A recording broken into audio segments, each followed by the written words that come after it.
चलो शुरू करते हैं फिर भी, है ना? तो अपन पहले लास्ट टाइम अपन ऑक्सीडेशन शुरू किए थे and we have discussed oxidation of alkenes. Alkene के ऑक्सीडेशन में हमको पेरोक्साइड का करना था। हमने बियर्स रिएजेंट और उसमें हम टेट्राऑक्साइड का प्रोडक्शन ऑक्सीडेशन पढ़ा था। तो अपन बियर्स रिएजेंट की बात करते हैं ना। ऑक्सीडाइजिंग एजेंट और ऑक्सीडेशन रिएक्शंस में ज्यादा मैकेनिज्म नहीं है अपने सिलेबस में, इसलिए आपको अगर डायरेक्टली पता है कि कौन क्या करेगा तो वो ज्यादा अच्छा होगा। लेकिन अपन को ये जरूरी है कि भाई अगर है ना ऑक्सीडेशन ऑफ एल्कीन्स पढ़ रहे थे अपन, ऑफ एल्कीन्स की बात कर रहे थे अपन, सेकंड पॉइंट था अपने लिए। तो ऑक्सीडेशन ऑफ एल्कीन्स में वी आर डिस्कसिंग दैट कि अगर मेरे पास सपोज करते हैं कि भाई सिस एल्कीन, ये सिस एल्कीन ले लेते हैं और सिमेट्रिक एल्कीन लिया अपन ने इसमें। अगर मैं इसको पैरासिड के साथ रिएक्ट करूंगा ना, पेरोक्साइड के साथ, तो ये इपॉक्साइड बनाएगा। ये ऐसे ना ऐसे प्लेनर होगा, ये इपॉक्साइड बनाएगा। मैंने आपको बताया तो नेसेंट ऑक्सीजन, ऑक्सीजन के पास क्या होगा, नेसेंट ऑक्सीजन होगा। तो होगा क्या ना, जब डबल बॉन्ड होगा ना तो nascent oxygen from the peroxide, इसके पास ना 6 इलेक्ट्रॉन होते हैं। तो अपन क्या करेंगे, इस इलेक्ट्रॉन में से एक इलेक्ट्रॉन इसको दे देते हैं, मतलब इस बॉन्ड को मैं यहाँ ऐसे बना देता हूँ। तो इसके पास पॉजिटिव चार्ज आएगा, इसके पास नेगेटिव चार्ज आएगा। इसको एक इलेक्ट्रॉन मिला ना, ये वाले इलेक्ट्रॉन अपन इसको देंगे ना, बॉन्ड बनाएंगे तो ये बॉन्ड ऐसे बनेगा। फिर इस पे नेगेटिव चार्ज आ जाएगा क्योंकि ये इलेक्ट्रॉन इधर शिफ्ट हो गया ना, और इस पे पॉजिटिव चार्ज आ जाएगा। ये 6 इलेक्ट्रॉन ऐसे ही रहेंगे। फिर अपन क्या करेंगे, ये पॉजिटिव और नेगेटिव चार्ज को आपस में न्यूट्रलाइज कर देंगे। ऐसे पॉजिटिव और नेगेटिव चार्ज को अपन न्यूट्रलाइज कर लेंगे, and that will be the epoxide formation of that. तो अपन कहेंगे इसमें epoxide formation होगा। अपन पैरासिटिक एसिड ले लेते हैं, तो पेरोक्साइड में PAA लिख लेता हूं, तो मेरे पास जो प्रोडक्ट बनेगा वो ऐसे बनेगा।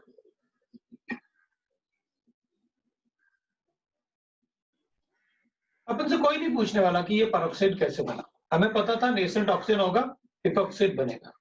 This is a planar molecule. ऐसे तो जैसे इपॉक्साइड एक तरफ इधर बन सकता है तो इधर भी बन सकता है, ऐसे इपॉक्साइड दोनों तरफ कहीं भी बन सकता है, क्योंकि ये डबल बॉन्ड है ना। और डबल बॉन्ड में ये प्लेनर होगा ना, sp2 हाइब्रिडाइज्ड कार्बन है ये वाले। तो अगर ऊपर से इपॉक्साइड बन सकता है तो बॉटम साइड से भी इपॉक्साइड बन सकता है। मैंने डायरेक्टली, अपन को ये पता है कि पेरोक्साइड में नेसेंट ऑक्सीजन आएगा, इपॉक्साइड बनेगा, और इपॉक्साइड वहां बनाऊंगा जहां इलेक्ट्रॉन डेंसिटी ज्यादा होती है। मैं और इसको मैकेनिज्म में और भी बता सकते थे। पेरोक्साइड लिख लो पहले, ये पैरासिटिक एसिड है ऐसे। फिर पैरासिटिक एसिड में जो ऑक्सीजन होगा ये वाला, ये ऑक्सीजन जो होता है ये अनस्टेबल होता है, ये ऑक्सीजन इस पे अटैक करेगा, इस पे नेगेटिव है तो इस पे पॉजिटिव चार्ज, इस पे नेगेटिव चार्ज, फिर बॉन्ड फॉर्मेशन होगा। अपन को ऐसा कुछ भी नहीं पता, सीधी सीधी बात है। मुझे ये पता है कि नेसेंट ऑक्सीजन देते हैं कौन, पेरोक्साइड। अगर मुझे नेसेंट ऑक्सीजन मिलेगा तो इसके पास 6 इलेक्ट्रॉन है, मुझे इसमें बॉन्ड बना देना इपॉक्साइड। बाकी अपन को कुछ भी ऐसा नहीं पढ़ना, क्योंकि ये अपन से जो पार्ट पूछेंगे नहीं वो पार्ट पढ़ने की जरूरत क्या है। और पैरासिटिक एसिड है तो अपन को पता है, इतना तो अंडरस्टूड है ना, इतना तो अपन भी समझते हैं। भाई देखो CH3C डबल बॉन्ड है, आप पैरासिटिक एसिड है मेरे पास, इससे एक ऑक्सीजन हटा लोगे तो ऑब्वियसली बात है लिविंग ग्रुप क्या बचेगा, एसिटिक एसिड बचेगा उसमें से। तो अपन को पता है कि ये बनेगा, this is called the epoxide.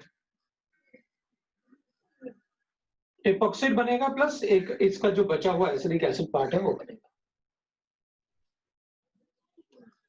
अब इपॉक्साइड में सिंस ये ऐसे होता है ना, तो इसमें अपन को वाटर ऐड करना होता है। अगर आप वाटर ऐड नहीं करोगे ना पेरोक्साइड में, आप देखोगे तो मैंने फॉलोड बाय वाटर लिखा होगा, 1 पैरासिड, 2 आपको वाटर लिखना ही पड़ेगा।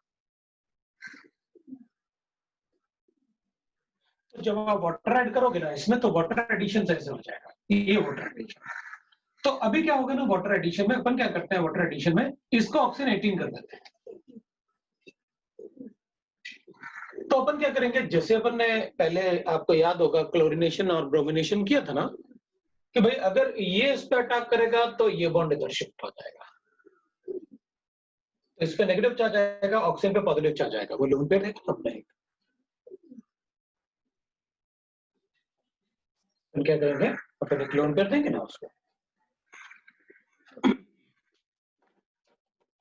अपन कहेंगे आप क्या कर रहे हो, यहाँ पर ऐसे है ना ऑक्सीजन, तो अपन जब इसमें से हाइड्रोजन में से इसके जो लोन पेयर है ना ऐसे, इसमें से एक इलेक्ट्रॉन इसको, तो ये बॉन्ड का इलेक्ट्रॉन इधर शिफ्ट हो जाएगा, कार्बन 4 से बहुत ज्यादा बॉन्ड थोड़ी बना सकता है, तो जब ये इसका इलेक्ट्रॉन देगा तो इसमें पॉजिटिव चार्ज आएगा, क्योंकि इसने अपना इलेक्ट्रॉन इसको दिया,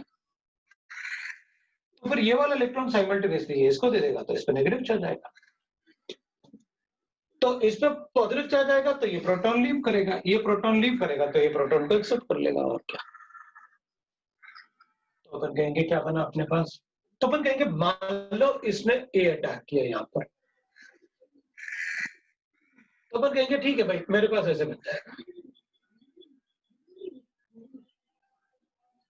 इधर OH बन जाएगा, इधर एक OH बन गया, और इधर एक ऐसे, ये OH ऑक्सीजन 18 वाला है, तो अपन कहेंगे ये बनेगा, तो ये भी तो बन सकता है कि भाई ये जो है वो इधर अटैक कर ले, तो अपन कहेंगे ठीक है, अगर ये ए वाला कंपाउंड है, ए वाला कंपाउंड ये है, तो बी वाला कंपाउंड ऐसे बनेगा, बी वाले कंपाउंड में अपन कहेंगे ठीक है भाई, इधर CH3 है और OH इस पे अटैक किया, तो अपन कहेंगे इसका OH मैं इधर लिख दूंगा, ये एंटी एडिशन है, क्योंकि और एंटी एडिशन होगा तो बाकी पार्ट वैसे ही रहेगा जैसे है, इधर H है, इधर भी H है, बाकी पार्ट वैसे ही रहेगा।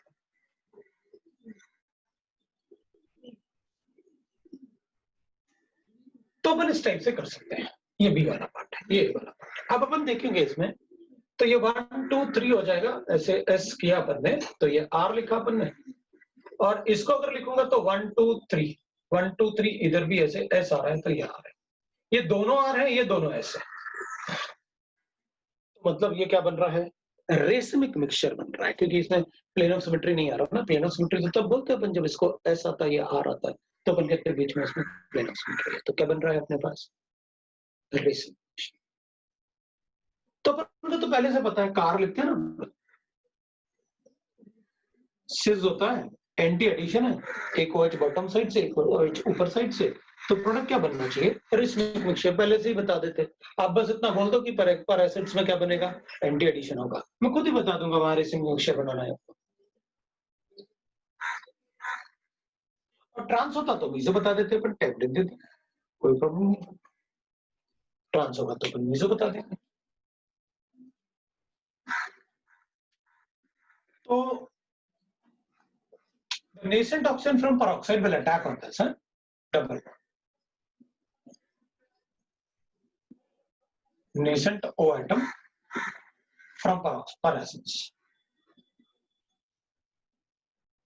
attack on double bonds on carbon carbon double bond to form epoxide, ये बन गया, और epoxides का अपन ने क्या किया, वाटर ऐड किया, वाटर ऐड करोगे तो जिस स्टेप में वाटर ऐड करते हैं ना, उसको आप हाइड्रोलाइसिस बोल सकते हैं, तो अपन उसको हाइड्रोलाइसिस बोल सकते हैं, that is a hydrolysis step. तो अपन कहेंगे ठीक है भाई, इसमें अपन को ये पता था कि ऑक्सीडेशन वैसे होगा, तो ये कार है और वो टैप, तो बाकी अपन को जरूरत नहीं पड़ती, पर एसिड्स कार और टैप याद रख लेते। लेकिन मीसोमेरिक तभी हो सकता है जब ये दोनों ग्रुप सेम हटे, जो मतलब सिमेट्रिक एल्कीन हो, अनसिमेट्रिकल होगा तो जैसे मैंने आपको बताया था ना कि उसमें तो हमेशा मीसो मतलब वो बनेगा रेसमिक मिक्सचर, क्योंकि अनसिमेट्रिकल में अपन ऐसे थोड़ी बता सकते हैं भाई, अगर इधर 80 है, इधर CH3, दोनों OH एक ही तरफ है, लेकिन ये मीजो नहीं हो सकता, ये मीजो कब हो सकता है, जब सिमेट्रिकल एल्कीन में OH का एडिशन हो जाए,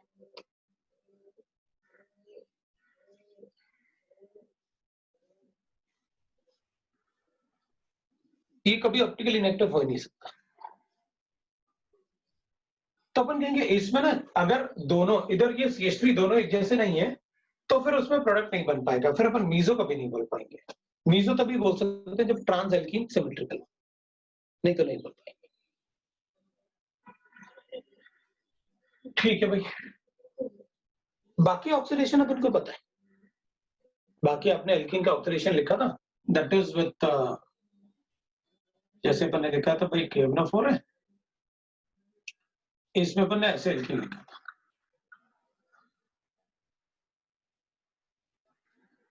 मान लो अपने पास ऐसा केमिकल और इसको आपने KMnO4 बेसिक मीडियम में यूज किया। अगर KMnO4 और बेसिक मीडियम लिखोगे तो मैं क्या करूंगा, ये 2 डिग्री है, ये 2 डिग्री है, ये 3 डिग्री है, ये 1 डिग्री। इस कार्बन को कार्बोक्सिलिक एसिड में, इस कार्बन को कार्बोक्सिलिक एसिड में, तो अपन ऐसे एक तो ये बन गया 2 डिग्री वाला, एक 2 डिग्री वाला ये बना देंगे, तो फिर कहते हैं कार्बोक्सिलिक एसिड बन गया ये वाला। तो फिर क्या है, CCH3, ये 3 डिग्री था तो उसका कीटो ग्रुप बना दिया, और ये 1 डिग्री है तो इसका CO2 बना देता है। That is the product of the reaction. अपन ऐसे प्रोडक्ट बता सकते हैं कि these are the product of the reactions. ठीक है, अब अपन एल्काइंस की बात करते हैं। एल्काइंस में क्या होगा, क्योंकि एल्काइंस में तो कभी सिस और ट्रांस अपन लिख ही नहीं सकते एल्काइंस का। एल्काइंस का सिस और ट्रांस तो अपन कभी लिख ही नहीं सकते। तो एल्काइंस में अपन क्या करेंगे, reduction, that is oxidation of alkynes.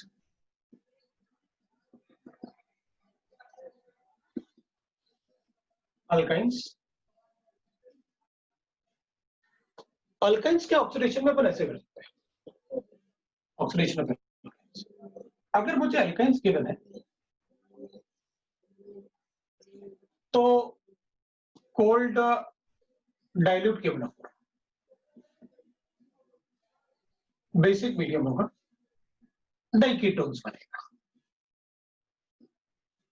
Diketones. और अगर KMnO4 लिखा है, इसमें ये भी हो सकता है, अपन इसको बेस को यहां लिख देता हूं, ठीक है, बेस को मैं यहां लिख सकता हूं, तो डाइकीटोन बनेगा।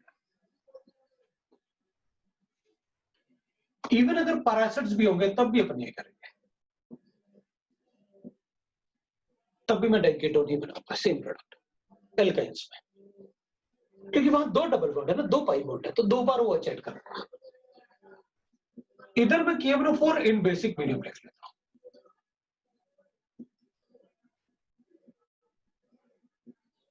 इधर अगर बेसिक मीडियम लिखोगे ना तो आप लिखोगे 1 डिग्री एल्काइन CO2 में और 2 डिग्री एल्काइन कार्बोक्सिलिक एसिड में। ऐसे प्रोडक्ट बना दूंगा, तो अपन कहेंगे ठीक है एल्काइन में आप प्रोडक्ट बना के दिखाओ। अगर मेरे पास ऐसे की एग्जांपल ले रहा हूं, तो मैं कहूंगा cold dilute KMnO4 basic medium, मतलब इनमें से किसी एक में। तो अपन को पता है इसमें तो सिन एडिशन होता है ना, तो वैसे एक OH, दूसरा OH और CH3, लेकिन अपन कहेंगे इसमें तो अभी भी डबल बॉन्ड है, और ऐड कर दो।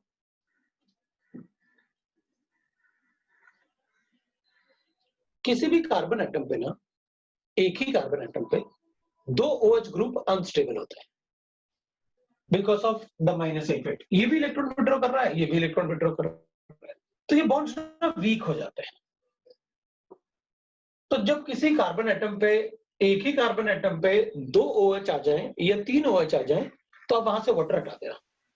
तो मैं यहां से वाटर हटाऊंगा तो एक OH हट जाएगा और एक H हटेगा, इससे भी एक OH हटेगा और एक H हटेगा, तो मेरे पास बनेगा क्या, 2 वाटर मॉलिक्यूल्स हटाए आपने, CH3 C डबल बॉन्ड हो, C डबल बॉन्ड हो और CH3 बचेगा, दैट इज डाइकीटोन। जितने बॉन्ड्स उतना सिन एडिशन ऑफ OH, जितने बॉन्ड्स उतना सिन एडिशन ऑफ OH। अगर मैं इसको इससे क्या करता हूं, KMnO4 इन बेसिक मीडियम, तो फिर अपन ऐसे करते हैं, तब तो अपन ये बोल सकते हैं कि एक ही प्रोडक्ट बनेगा ये, तो मैं ऐसे बोल देता हूं only single product is form. तो अपन कहेंगे भाई अल्काइन है, 2 कार्बन के बीच में डबल बॉन्ड रहा होगा और एक ही प्रोडक्ट बनता है, तो एक ही प्रोडक्ट का मतलब है एक ही टाइप का प्रोडक्ट बनता है, लेकिन दो CH3COH CH3COH। तो कभी कभी ऐसे भी क्वेश्चन में लिख देते हैं only single product is formed. तो अपन क्या करेंगे, इसको देखेंगे, अगर इसमें even number of carbon atom है तो उसमें अपन symmetrical distribution of carbon atom कर देंगे फ्रॉम द। तो अगर सिमेट्रिकल स्ट्रक्चर बनाएंगे इसका, तो उस केस में अपने पास क्या आ जाएगा, सिंगल प्रोडक्ट बन जाएगा। तो ये इस टाइप के सेंटेंस भी वो कभी कभी क्वेश्चन में यूज करेंगे, तो कोई प्रॉब्लम नहीं। फिर उसके बाद ऐसे भी कर सकते हैं, सपोज मेरे पास ऐसे गिवन, मेरे पास गिवन है CH3C double bond CH3, C triple bond CH, ऐसे बना देता हूं मैं। इसको ना ऐसे रखता हूं, रुको, मतलब इसको अपन ऐसे रखते हैं, और ये अपन ने मतलब ये ट्वाइस ऑफ H2 निकलने वाला पार्ट बोल रहा है एक ही कार्बन एटम से, तो एक ये निकाल दिया, एक हाइड्रोजन निकाल दिया, वाटर निकल गया, तो एक ही ऑक्सीजन बचेगा ना। कार्बन से ऑक्सीजन अटैच करोगे विदाउट हाइड्रोजन एटम तो क्या करेंगे, डबल बॉन्ड बनेगा। इसलिए तो लिखा आपने डाइकेटोन विल बी फॉर्म, मतलब इससे मैं 2 बॉन्ड को हटाऊंगा और डाइकेटोन से बना दिया। बट ये क्या करता है, syn addition of the carbon holding double bond. तो अगर 2 डबल बॉन्ड है, मतलब 2 पाई बॉन्ड है, तो 2 बार एडिशन कर दो, ठीक। इस केस में अगर मेरे पास ऐसे गिवन है cold dilute KMnO4 basic medium, तो मैं प्रोडक्ट ऐसे लिख दूंगा, अपन को पता है क्या किया आपने, इस पे भी OH ऐड किया दो एक बार, और फिर दूसरा बॉन्ड हटा के एक बार और OH ऐड किया, बाद में 2 मॉलिक्यूल वाटर पे हटा दिया, जैसे आपने पहले ये बनाया होगा, ये बना सिन एडिशन। एक और पाई बॉन्ड हटाया होगा आपने, फिर बनाया होगा सिन एडिशन।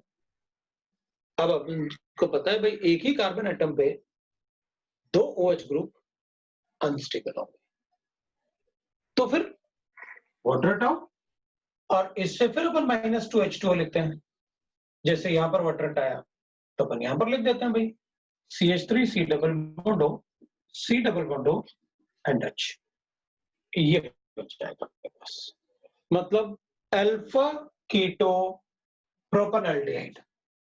तो अल्फा पोजीशन पे कीटो है और प्रोपेनॉल्डिहाइड बन गया। अगर अपन इसकी जगह ऐसे लेते हैं KMnO4 इन बेसिक मीडियम, लेकिन आपने ये नहीं लिखा, KMnO4 इन बेसिक मीडियम तो लिखा, लेकिन आपने यहां पर ये नहीं लिखा कि कोल्ड डाइल्यूट है, तो इसका मतलब अपन को ये करना है, तो ये 1 डिग्री एल्काइन है, ये 2 डिग्री एल्काइन है। अभी 1 डिग्री एल्काइन तो CO2 बनेगा, तो ये तो CO2 भी बनेगा और ये कार्बोक्सिलिक एसिड बनाएगा, तो अपन लिखेंगे तो product of the reaction is COH, ये कार्बोक्सिलिक एसिड हो गया और CO2 हो गया, ये 2 प्रोडक्ट बनेंगे and that is the product of the reaction, ये एल्काइन का ऑक्सीडेशन। तो एल्काइन के ऑक्सीडेशन में बस अपन को यही पार्ट याद रखना है कि कब डाइकेटोन बनेगा और कब हमको KMnO4 के साथ कार्बोक्सिलिक एसिड और CO2 बनाना है। अगर टर्मिनल एल्काइंस है तो CO2 बनता है, और टर्मिनल एल्कीन होता है तब भी CO2 बनता है।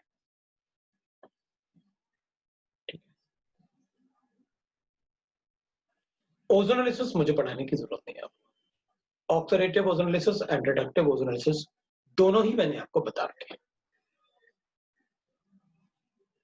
Oxidative ozonolysis and reductive ozonolysis मैंने आपको दोनों ही बता रखे हैं, इसलिए उसको बताने की जरूरत बिल्कुल नहीं है। अब अपन क्या करेंगे, oxidative ozonolysis and reductive ozonolysis. तो मैं ओजोनोलिसिस की बात तो बिल्कुल नहीं करने वाला, मैंने आपको बता भी दिया है कि भाई ओजोनोलिसिस की बात तो मैं नहीं करूंगा, ओजोनोलिसिस मैंने आपको बता रखा है। तो फिर after hydrocarbon the chapter is alkyl halides and aryl halides. उसमें ऑक्सीडेशन के लिए हैलोजन को रिप्लेस करके OH ला सकते हैं अपन, न्यूक्लियोफिलिक रिएक्शंस। तो वो अभी तो नहीं आएगा वो क्वेश्चन, वो ORM3 और 4 it is full of that term, तो अपन वेट करें। तो फिर अपन एल्कोहल्स पे चलते हैं, oxidation of alcohols, phenols, ethers, aldehyde ketones, क्योंकि सभी में ऑक्सीजन पहले से होता है, तो उनका ऑक्सीडेशन कैसे करेंगे और कौन सा ऑक्सीडाइजिंग एजेंट क्या करेगा वो अपन को देखना है। तो मैं पहले ऑक्सीडेशन ऑफ एल्कोहल्स की बात करूं। अब अपन फोर्थ पॉइंट लिखने वाले हैं, मेरे ख्याल से फोर्थ पॉइंट में अपन ऑक्सीडेशन ऑफ एल्कोहल्स की बात करें। तो oxidation of alcohols,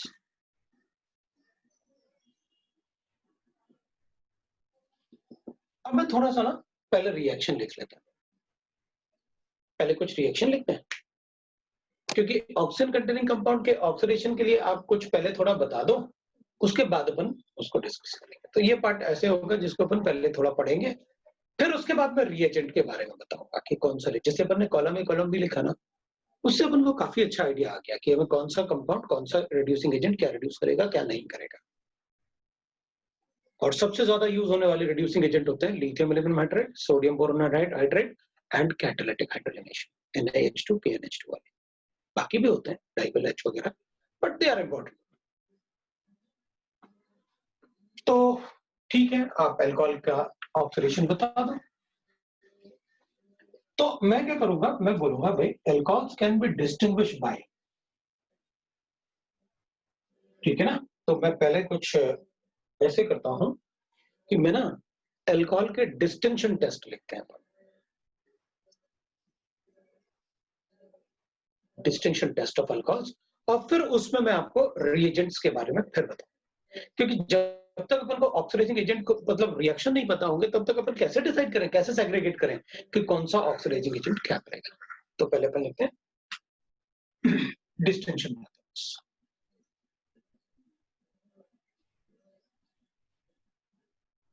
for 1 degree 2 degree and 3 degree alcohols, तो मैं ना पहले आपको सारे के सारे डिस्टिंक्शन मेथड ही बताऊंगा अल्कोहल्स के, उसके बाद अपन ऑक्सीडेशन को कंपाइल करेंगे, तो फिर अपना काम बन जाएगा। चलो देखते हैं। First will write by K1O4 and K2Cr2O7 in basic medium and K2Cr2O7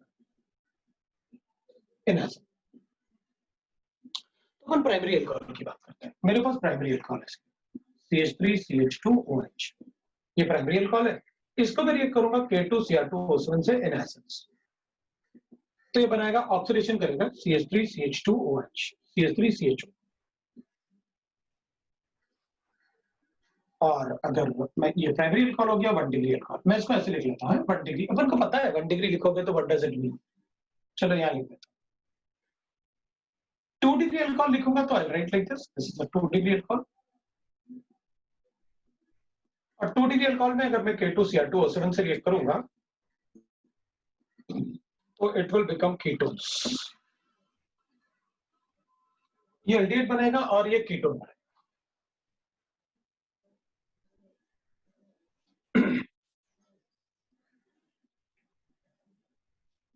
ये एल्डिहाइड बनेगा और एक कीटोन बनेगा Cr2O7 इन एसिड। तो ये बनेगा कीटोन्स, जैसे मैंने आपसे कहा कि जो कार्बन OH को होल्ड करता है ना, उसी से ही आप 2 हाइड्रोजन रिमूव कर देते हैं, तो वो कीटोन बन जाएगा। और अगर 3 डिग्री अल्कोहल होगा, जैसे ये 2 डिग्री अल्कोहल है, तो अगर ये 3 डिग्री अल्कोहल है ऐसे, तो 3 डिग्री अल्कोहल जो है वो K2Cr2O7 से रिएक्ट नहीं करता, नो रिएक्शन, ठीक है, ये रिएक्ट नहीं करेगा। तो अपन कहेंगे ठीक है भाई वो रिएक्ट नहीं किया, अब अपन डिस्टिंक्शन देख लेते हैं एक बार, है कैसे अपन ने डिस्टिंक्शन लिखा। तो अपन कहेंगे देखो भाई डिस्टिंक्शन में ये, और अपन को एक बात पता है, ये रिएक्शन जो है ना अपन ऐसे लिखते हैं CH3CH2OH plus K2Cr2O7 plus H2SO4 gives you CH3CHO plus K2SO4 plus Cr2SO4 whole thrice plus that is H2O। लो भाई बैलेंस कर लो, इसका एन फैक्टर 6 है, इसका एन फैक्टर मुझे कैलकुलेट करना होगा। ऑर्गेनिक कंपाउंड्स के लिए एन फैक्टर मैंने बना किया। कभी भी ऑर्गेनिक कंपाउंड के लिए एन फैक्टर अपने आप कैलकुलेट नहीं करना, वरना गलती होगी और उसके जिम्मेदार आप ही हो। कहीं भी अगर हमें एन फैक्टर की जरूरत है और वो ऑर्गेनिक कंपाउंड है तो मैं तो रिस्क नहीं लूंगा, मुझे पता भी है तब भी रिस्क नहीं लूंगा, मैं तो उसे हाफ सेल रिएक्शन जैसे बैलेंस करूंगा। CH3CHO है, 2 carbon balance, oxygen balance, hydrogen यहाँ पर कितने हैं 6 और यहाँ पर 4, मैंने twice of H plus sign add करना है प्लस 2 इलेक्ट्रॉन, बैलेंस हो गया। जो इसमें इलेक्ट्रॉन ऐड किए ना आपने वही इसका एन फैक्टर, वही इसका एन फैक्टर। अब आपको अच्छे से पता है, आप इसको 3 से मल्टीप्लाई करना है, इससे 1 से मल्टीप्लाई करने वाले हैं, क्रॉस मल्टीप्लाई, तो बैलेंस हो गया। ये 3 से मल्टीप्लाई कर दिया आपने, ये K2 तो बैलेंस है ही, Cr2 बैलेंस है ही, वाटर बैलेंस करना है तो कितने सल्फेट हैं यहाँ पर 3 सल्फेट, यहाँ पर 1 4 सल्फेट हो गए, सो आपने लिखा सल्फेट। लो भाई बैलेंस मैं यहाँ पर बैलेंस, हमें बैलेंसिंग नहीं चाहिए था। मैंने तो ये बताया आपको कि जो अल्कोहल्स होता है वो K2Cr2O7 से रिएक्ट करके ग्रीन सोल्यूशन बनाता है। मुझे कैसे पता चलेगा कि रिएक्ट कर गया? डिस्टिंक्शन टेस्ट का मतलब ये नहीं होता इसको ऐड कर देंगे तो पहले ये पानी जैसे दिख रहा होगा ट्रांसपेरेंट, बाद में मैं कहूंगा नहीं नहीं मैंने KMnO4 डाला ना उसमें, वो डाला KMnO4, नहीं, कलर चेंज आना चाहिए, तभी तो बताऊंगा कि अच्छा अच्छा ग्रीन सोल्यूशन आ रहा है, ये ऑरेंज सोल्यूशन डाला मैंने ट्रांसपेरेंट सोल्यूशन में, ये तो वाटर जैसे देखेंगे ना ट्रांसपेरेंट इथेनॉल, इसमें मैंने ऑरेंज सोल्यूशन डाला, H2SO4 डाला, what I got? Green. Confirm. Intensity of the green colour will tell us कि how much alcohol is present. जो एल्कोमीटर होता है ना, जो पुलिस वालों के पास होता है, अल्कोहल वाला मीटर, ड्रंकन ड्राइविंग वाला, वो एल्कोमीटर उसके पास होता है, वो बोलते हैं ना उसमें फूंक मारो, उसमें यही होता है K2Cr2O7 और H2SO4। जब उसमें फूंक मारोगे ना तो उसका ग्रीन कलर का इंटेंसिटी बताएगा कि कितना ड्रिंक है। That is how we get, ठीक है।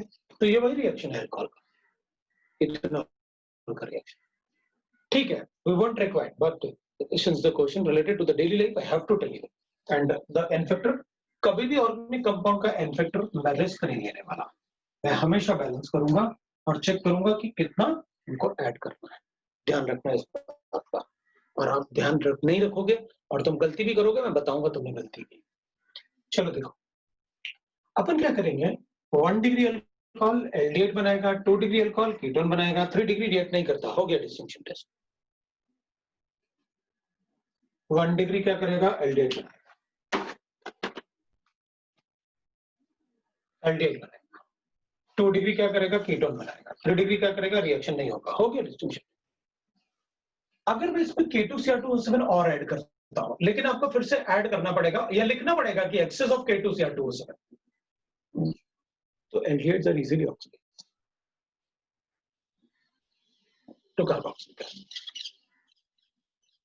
अगर आप इसको लिखोगे ना K2Cr2O7 in essence no reaction, मतलब ketones are not easily oxidized।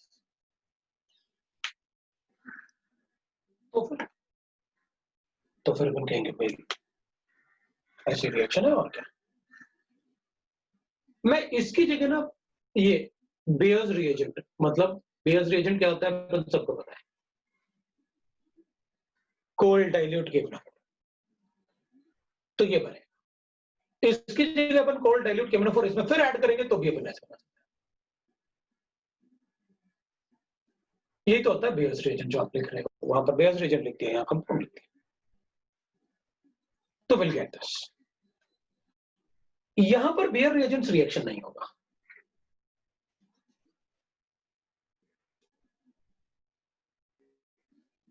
ये यूज नहीं कर सकते यहां पर, वो सिर्फ 1 डिग्री अल्कोहल में यूज कर सकते। अगर मैं इसमें केमनोफोर ऐड कर दूं तो जैसे बेसिक मीडियम आपने लिखा है, तो अगर आप केमनोफोर ऐड करोगे तो फिर आप एल्डिहाइड नहीं बना पाओगे।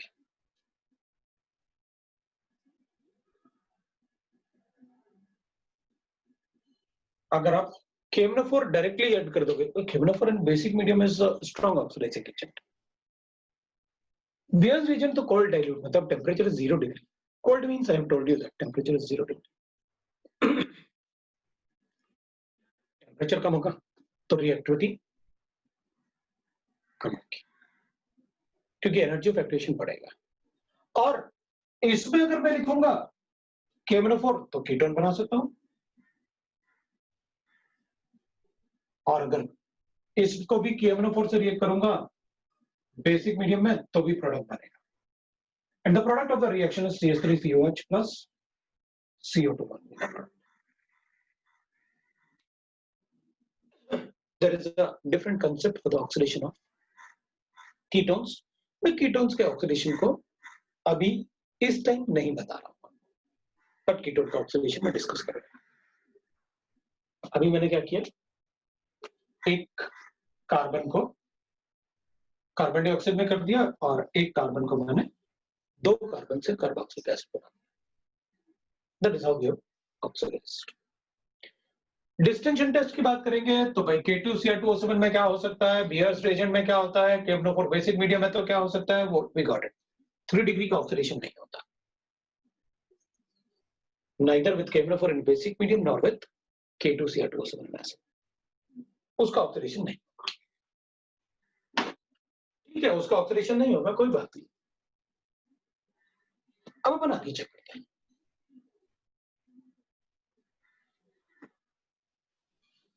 ये एक डिस्टिंक्शन टेस्ट था, मैं दूसरा डिस्टिंक्शन टेस्ट लिखने वाला हूं। ये एक डिस्टिंक्शन टेस्ट था, मैं दूसरा डिस्टिंक्शन टेस्ट लिखने वाला हूं। मैं एल्कोहल्स के डिस्टिंक्शन टेस्ट को सेकंड लिख सकता हूं, that is dehydrogenation.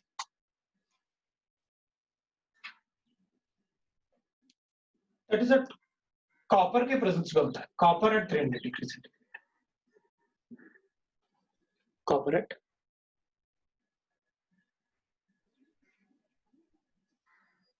300 degree centigrade. तो अपन क्या करेंगे, इसमें 1 डिग्री अल्कोहल है, इसको कॉपर के साथ हिट करूंगा ना at 300 degree centigrade, it will form aldehyde और डिहाइड्रोजनेशन हुआ। अगर 2 डिग्री अल्कोहल है, एनी 2 डिग्री अल्कोहल, राइट, कोई भी 2 डिग्री अल्कोहल है, फर्क नहीं पड़ेगा तुमको। एनी 1 डिग्री 2 डिग्री लिख रहा हूं, इसका मतलब पता क्या है, कोई भी 1 डिग्री 2 डिग्री, कोई एक्सेप्शन है तो मैं बताऊंगा आपको। अदरवाइज अगर मैंने लिखा 1 डिग्री, फिर आप चाहे उसमें 2 कार्बन लिखो या 10 कार्बन लिखो, मुझे फर्क नहीं पड़ता। आपने 1 डिग्री कहा मतलब 1 डिग्री ऐसा हो जाएगा।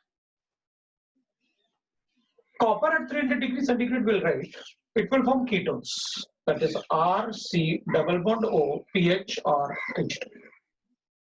आपने 2 हाइड्रोजन रिमूव किए, यहां से एक हाइड्रोजन, यहां से एक हाइड्रोजन, तो एक हाइड्रोजन बचेगा और ऑक्सीजन बचेगा, मैंने लिखा CHO। यहां से एक हाइड्रोजन, यहां से एक हाइड्रोजन, 2 हाइड्रोजन अगर ये रिमूव होंगे तो कीटोन बनेगा, मैंने लिखा। अगर 3 डिग्री है,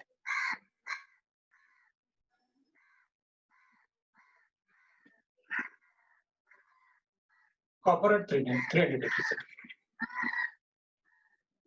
तो एक हाइड्रोजन तो OH वाला रिमूव होता है और एक हाइड्रोजन अल्फा वाले से रिमूव होता है। एक हाइड्रोजन इससे रिमूव होता है, एक हाइड्रोजन इससे, एक हाइड्रोजन इससे, एक हाइड्रोजन इससे, एक हाइड्रोजन इससे, एक हाइड्रोजन इससे। है? इसके पास तो हाइड्रोजन ही नहीं। अगर इसके पास हाइड्रोजन नहीं है तो फिर ये reaction show dehydrogenation reaction show नहीं करेगा। सो अपन कहेंगे भाई इसमें ना इसमें अपन क्या नहीं कर सकते, डिहाइड्रोजनेशन नहीं कर सकते। So there is no dehydration, so we write that there is no dehydrogenation, there is no dehydrogenation. But अब टेम्परेचर इतना ज्यादा है, but due to high temperature it can show dehydration.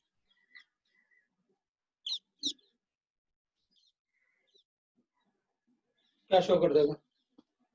लेकिन ये वाटर रिमूव कर सकता है, डिहाइड्रेशन शो कर, इट कैन शो डिहाइड्रेशन। तो अपन क्या करेंगे, इधर से OH हटा देते हैं और इधर या इधर से किसी भी बीटा से, कोई भी एक बीटा से, इधर बीटा या इधर बीटा, जिससे ज्यादा स्टेबल एल्कीन बन जाए। ऑब्वियसली बात है, अगर हमें चॉइस होता है कि अपन एल्कीन बनाएंगे तो अपन हमेशा वो एल्कीन बनाएंगे जिसकी स्टेबिलिटी ज्यादा, तो अपन ऐसे बताते हैं प्लस वाटर। तो आपने वाटर तो लिखा ही हुआ, डिहाइड्रेशन शो कर दिया, तो ये अपन एल्कीन प्रोडक्ट बता देंगे। क्या बता देंगे? एल्कीन बता देंगे। अब इसमें ना दोनों में वैसे तो कोई मैकेनिज्म अपन से पूछेगा नहीं ऑक्सीडेशन का, लेकिन अगर कोई अपन से पूछेगा कि मैकेनिज्म क्या होगा, तो अपन मैकेनिज्म में जब तक अपन को पता ना हो बताना मुश्किल है। लेकिन इतना टेम्परेचर है और copper is a source of electron, आपने बताया था s block, zinc, copper, aluminium, अगर ये मेटल्स गिवन है तो इसका मतलब है they are source of electron. आगे बताओ हमें क्या करना है। तो दिस रिएक्शन फॉलोज, ये तो डिहाइड्रेशन रिएक्शन है, लेकिन ये वाला रिएक्शन जो है, reaction follows free radical mechanism. अपने सिलेबस में है नहीं, इसलिए मैं ज्यादा बात नहीं कर रहा, छोड़ देते हैं उसे। ठीक है, तो हमें ये पता है कॉपर के अलावा भी अपन एक मेटल यूज कर सकते हैं, लेकिन मैं उसको, लेकिन कभी पूछते नहीं है तो मैं इसलिए चुप ही रहता हूँ कि उसमें चुप रहो आप, तो वही बताओ बस जो अपन से पूछा जा सकता है।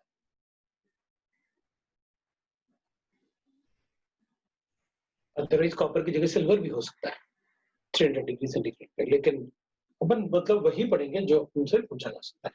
So this is a dehydrogenation reaction. अगर हाइड्रोजन को रिमूव करोगे तो एल्डिहाइड कीटोन बनेगा ना। 1 डिग्री अल्कोहल हमेशा एल्डिहाइड में कन्वर्ट होगा, 2 डिग्री अल्कोहल हमेशा कीटोन में कन्वर्ट होगा।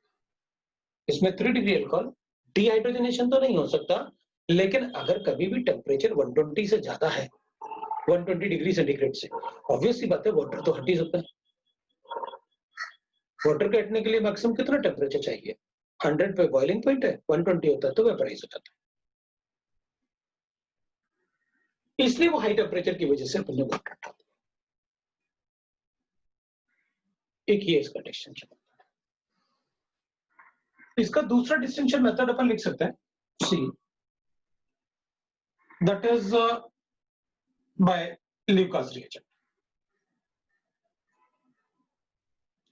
ल्यूकास रिएजेंट, अब ल्यूकास रिएजेंट जो होता है ना, ठीक है, द रिएजेंट इज अ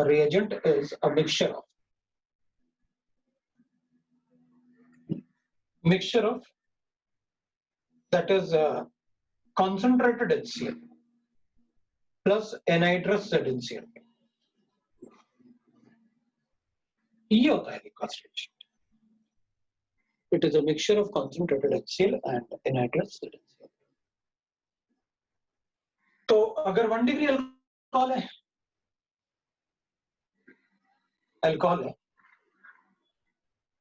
तो ल्यूकास रिएजेंट के साथ alcohols with Lucas reagent gives halides.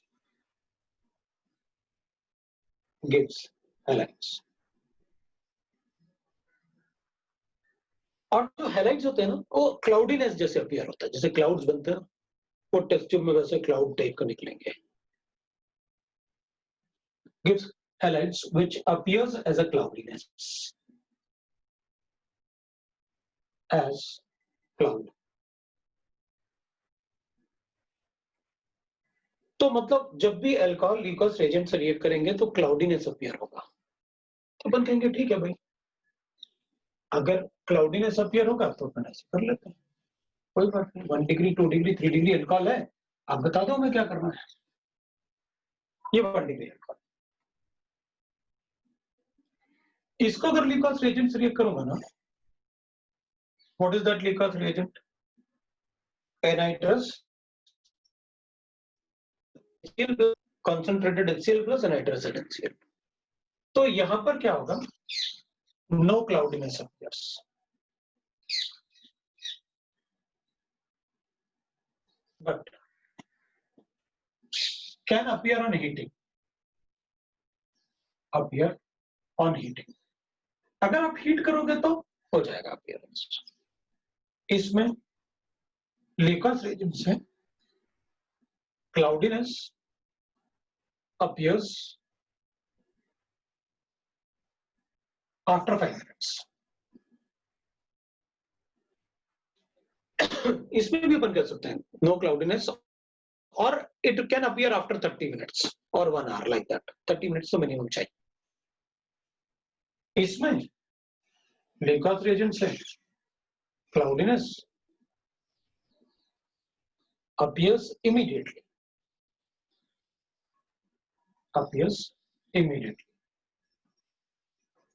अब ऐसा क्यों हो रहा है? तो अपन कहेंगे देखो भाई, ये एसिड का रिएक्शन है, ये लुईस एसिड, ये भी एसिड, वो भी कॉन्सेंट्रेटेड. और एसिड में अगर अल्कोहल को रिएक्ट करूंगा तो डिहाइड्रेशन होगा. भाई इसको OH निकलेगा और इसका हाइड्रोजन, ये हाइड्रोजन इससे रिएक्ट करेगा ना. Acids are good dehydrating agent also.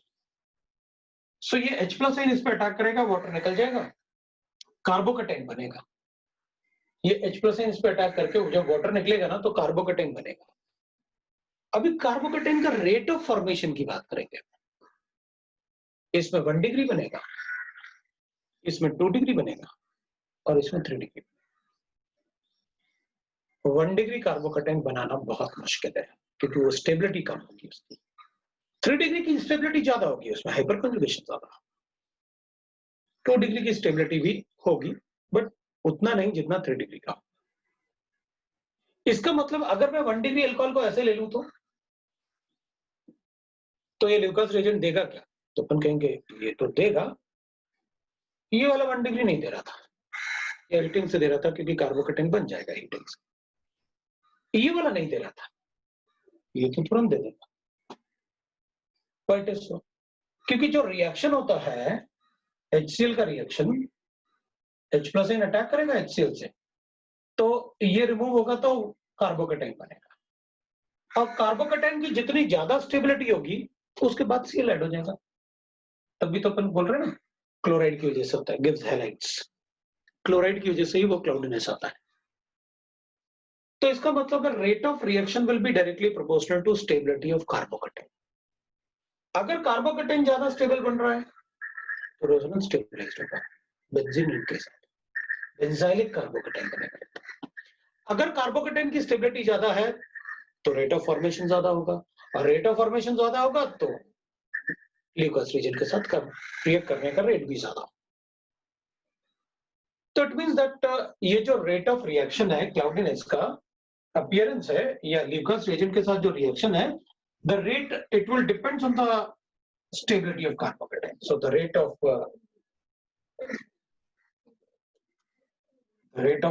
reagent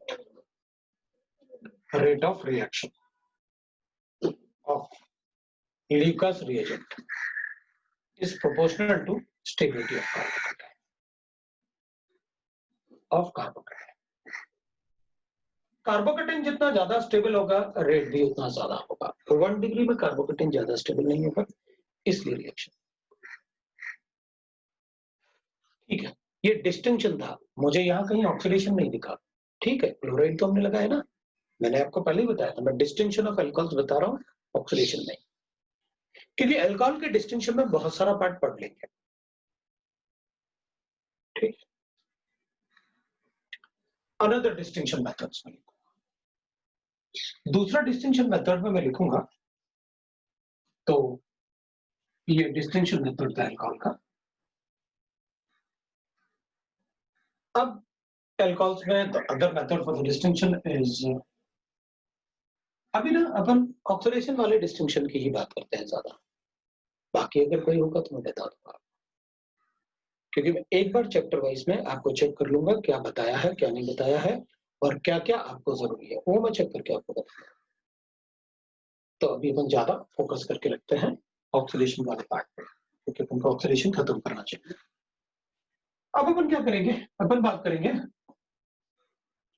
iodoform reaction. Iodoform reaction, iodoform reaction भी ऑक्सीडेशन रिएक्शन. तो आइडोफॉर्म रिएक्शन में भी अपन लिखेंगे all compounds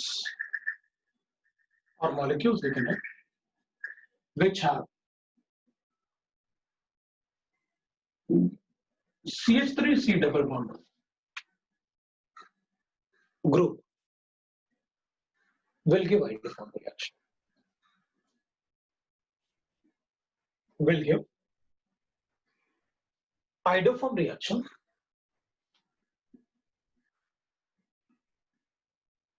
reaction. They will give the idoform reaction when they're treated with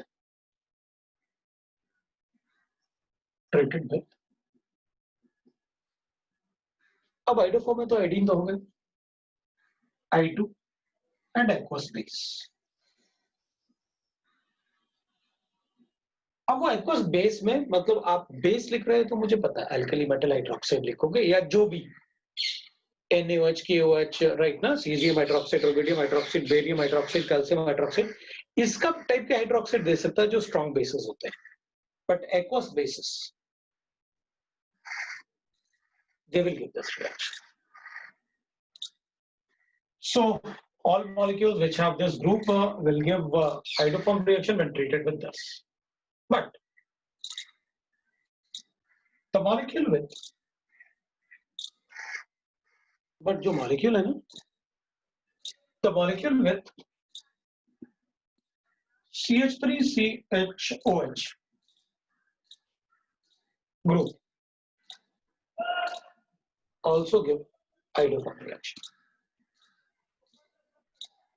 Give idoform reaction.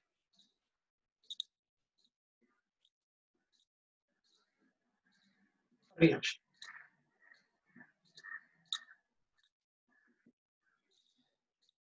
वो क्यों? आपने तो कहा जिनमें वो होते हैं वही देंगे. The reason is that ये जो कॉम्बिनेशन है ना I2 और aqueous base का, this is an oxidizing agent. ये अगर ऑक्सीडाइजिंग एजेंट है तो ये अल्कोहल को एल्डिहाइड या कीटो ग्रुप में ऑक्सीडाइज कर सकता है.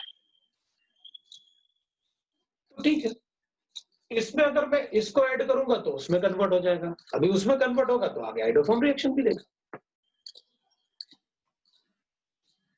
बिकॉज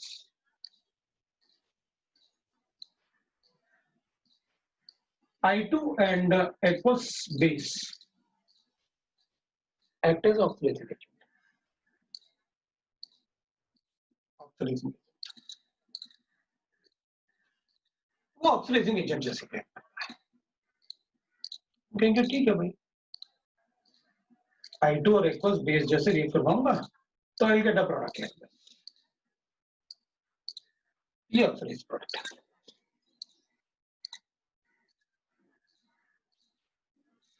अब एक्वस बेस में कुछ भी हो सकता है, मैंने आपको बताया।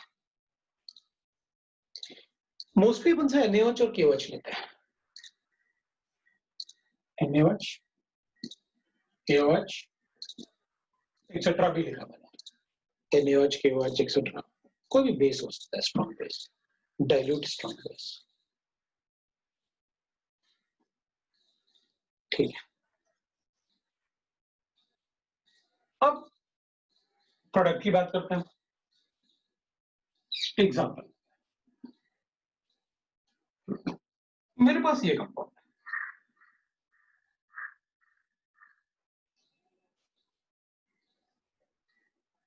मैं इसको I2 और NaOH से रिएक्ट करता हूं, तो मुझे प्रोडक्ट लिखना है आइडोफॉर्म रिएक्शन का, तो मैं ऐसे लिखूंगा, ये ग्रुप होगा तो आइडोफॉर्म रिएक्शन देगा। तो इस ग्रुप के कार्बन को ना मैं ऐसे लिख देता हूं, ये कार्बन 14, कार्बन 12 भी लिख दो, क्या फर्क पड़ेगा, लेकिन नॉर्मल कार्बन कार्बन 12 होता है, तो अपन को तो बस स्टार भी बना दो, हमें क्या फर्क पड़ेगा। तो अपन कहेंगे ठीक है भाई, इस रिएक्शन में जो कार्बन 14, जो इस वाले पार्ट का कार्बन 14 होगा ना, मैं उसका आइडोफॉर्म बनाऊंगा, ये होता है आइडोफॉर्म। और बाकी रिमेनिंग पार्ट का तो मैं कहूंगा बाकी जो पार्ट है ना, रिमेनिंग पार्ट उसका कार्बोक्सिल, ठीक।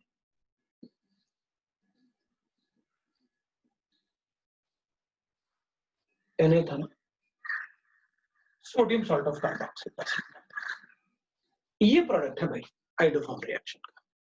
प्रोडक्ट लिखना बहुत इजी है, कोई प्रॉब्लम। जो आप कहते हो कि ये वाला पार्ट होगा तो ही मतलब आइडोफॉर्म देगा, तो इस वाले पार्ट में जो ये CH3 है ना, ये CH3 की वजह से ये वाले CH3 को आइडोफॉर्म बना दूंगा, बाकी रिमेनिंग पार्ट से इसी कार्बन से जिससे OH या डबल बॉन्ड OH था उसी को कार्बोक्सिलिक एसिड में कन्वर्ट कर दूंगा। इसको मैंने कार्बोक्सिलिक एसिड बना दिया, तो इधर वाला पार्ट कार्बोक्सिलिक एसिड बन गया और इसको अपन ने आइडोफॉर्म में कर। अगर मैं ऐसे लिखूं तो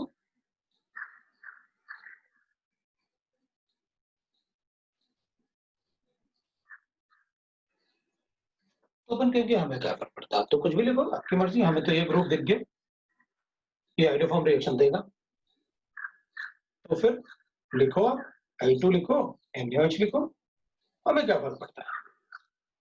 तो अपन कहेंगे ये वाला कार्बन जो है इसका तो आइडोफॉर्म बना देता हूं, और ये वाला पार्ट जो है वो क्या बना दूंगा मैं, कार्बोक्सिलिक एसिड। तो ये डबल बॉन्ड, फायदा तो यही आइडोफॉर्म का कि वो और किसी साइड से रिएक्ट नहीं करता, वो सिर्फ उसी पार्ट से रिएक्ट करता है, इसलिए वो कोई दूसरे साइड को अफेक्ट नहीं करता। यही तो फायदा है आइडोफॉर्म का, इसलिए वो स्पेसिफिक हो जाएगा। तो अपन कहेंगे ठीक है भाई, अपन ऐसे लिख लेते हैं, CH3 double bond CH, C double bond O salt, sodium use किया ना, तो सोडियम सॉल्ट प्लस CH2। तो फिर अपन कहेंगे आइडोफॉर्म ही क्यों, ब्रोमोफॉर्म भी बनता है, क्लोरोफॉर्म भी बनता है, क्लोरोफॉर्म तो और भी अच्छा होता है, तो आइडोफॉर्म ही क्यों कर बनाना है अपन को। मैं यहाँ क्लोरीन लिखूंगा तो कौन सा मतलब गड़बड़ होने वाला है, वही तो बनाएगा। तो अपन लिखेंगे, लिखो यहाँ पर क्लोरीन बनेगा Cl3, बिल्कुल लिखो आप, इसको हेलोफॉर्म रिएक्शन लिखो आप, प्रोडक्ट यही रहेंगे, बस उसकी जगह अगर आप क्लोरीन यूज करोगे मैं Cl लिख दूंगा, ब्रोमीन यूज करोगे मैं Br लिख दूंगा। तो फिर स्पेसिफिकली आइडोफॉर्म ही क्यों, तो अपन कहेंगे आइडोफॉर्म इसलिए ना,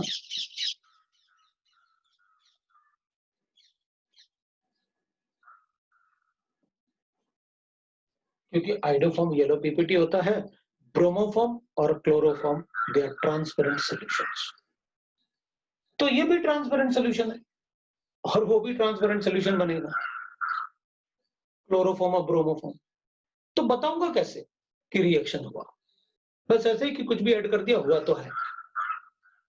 रिएक्शन तो अपन तभी कहेंगे ना जब वहां पर उनको चेंज दिखेगा, कलर चेंज हो या कुछ हो, तो अपन कहेंगे कि क्योंकि येलो पीपीटी होता है आइडोफॉर्म, बट ब्रोमोफॉर्म और क्लोरोफॉर्म आर नॉट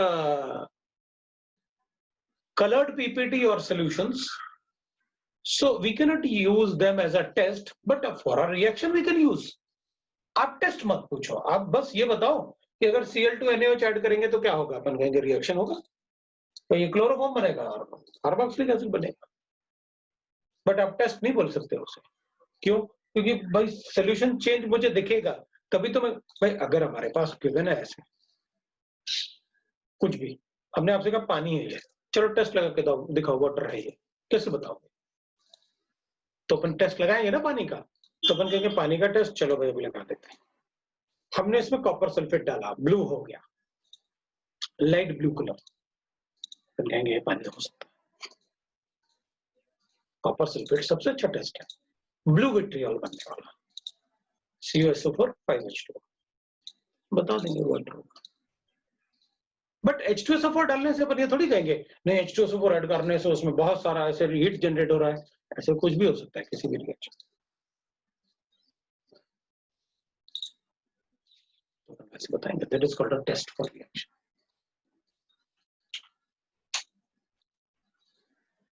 इसको टेस्ट ऑफ रिएक्शन। अब अगर मान लो मैं ऐसे मेरे पास गिवन है CH3CHOH और CH2R, तो अपन कहेंगे ठीक है भाई यहां पर I2NaOH,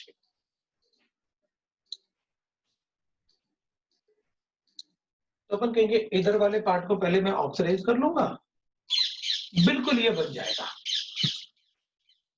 इसको डबल बॉन्ड करोगे ना, आपने कहा था ना ऑक्सीडाइज होता है OH डबल बॉन्ड में, तो पहले मैं इसको ऑक्सीडाइज कर लूंगा, डबल बॉन्ड मतलब ये बन जाएगा और प्रोडक्ट आपके सामने लिखा हुआ है तो वही लिख देते हैं।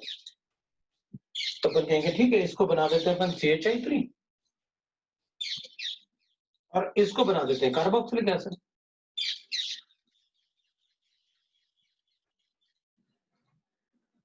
लो भाई प्रोडक्ट बन गया, आइडोफॉर्म बन गया अपना प्रोडक्ट। अब अपन कहेंगे ठीक है भाई आपने इसे बताया, वी गॉट इट, कि मैं क्या कर पाया, कौन सा ग्रुप आइडोफॉर्म टेस्ट देता है वो आपने मुझे बता दिया। अब मैं आइडोफॉर्म रिएक्शन में आपको ऐसे बता देता हूं, मान लो मेरे पास ऐसे गिवन है, आपको पता है कि ये वाला ग्रुप ही देगा टेस्ट बस।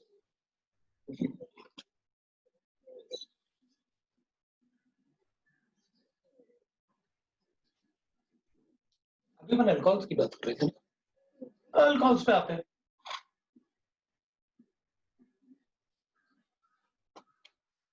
अब अपन को एक बात पता है, अगर मैं ऐसे लिखूंगा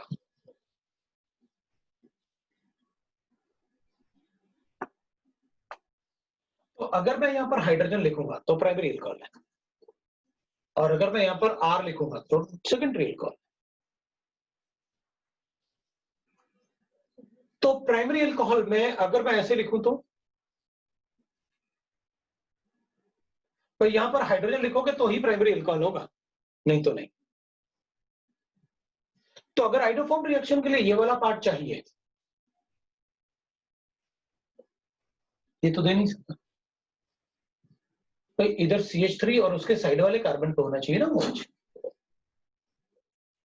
तो इसके अलावा तो ऐसा कोई प्राइमरी अल्कोहल है ही नहीं जिसमें मैं ऑक्सीडेशन से ये बना पाऊं, कोई है ही नहीं इसके अलावा प्राइमरी अल्कोहल, क्योंकि मेरे पास ये फिक्स है ना, इस कार्बन के एक साइड में CH3 होना कंपलसरी है, दूसरी तरफ अगर कार्बन लिखोगे तो वो 2 डिग्री अल्कोहल हो जाएगा। तो प्राइमरी अल्कोहल में it is only ethanol which can give iodoform test.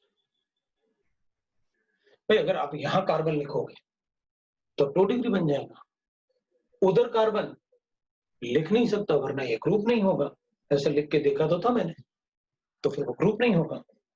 तो इसका मतलब हुआ कि प्राइमरी अल्कोहल में it is only ethanol which gives the reaction.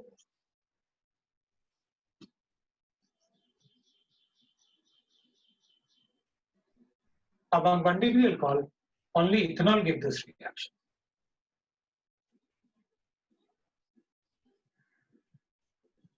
सिर्फ इथेनॉल ही ये रिएक्शन दे सकता है। मतलब मुझे अगर यहां पर हाइड्रोजन लिखूंगा तो ही तो बताऊंगा मैं I2NaOH के साथ ये बन गया, और ये बनेगा तभी अपन हाइड्रोफॉर्म रिएक्शन बताएंगे कि भाई अब हाइड्रोफॉर्म रिएक्शन बनाना है तो ये भाई बन गया, ये वाला तो मैं हाइड्रोफॉर्म बना दूंगा प्लस HCONA बना दिया, एक कार्बन एटम वाला carboxylate, sodium salt of carboxylic acid. So this is ethyl alcohol, ethanol लिख देते हैं। 1 डिग्री अल्कोहल में सिर्फ इथेनॉल ही दे सकता है हाइड्रोफॉर्म रिएक्शन, बाकी दूसरा कोई नहीं दे सकता।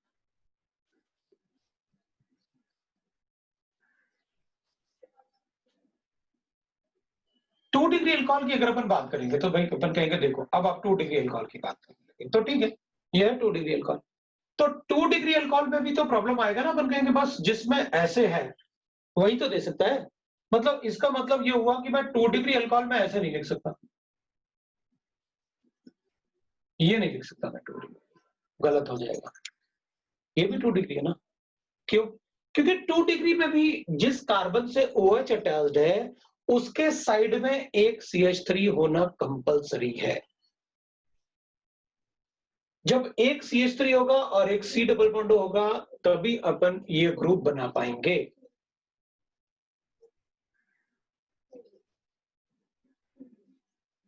तो इनको तो अपन ऐसे बोलेंगे भाई, नंबरिंग अगर शुरू करेंगे तो अपन ऐसे कहेंगे 2 अगर मान लो मैं नंबरिंग शुरू करता हूं तो ये 1 है, ये 2 है और बाद में 3 ऐसे, तो अपन इसको ऐसे लिख सकते हैं ना 2 होल्स। दोस 2 डिग्री अल्कोहल्स जिनके सेकंड कार्बन एटम पे OH हो वही हाइड्रोफॉर्म रिएक्शन दे सकते हैं।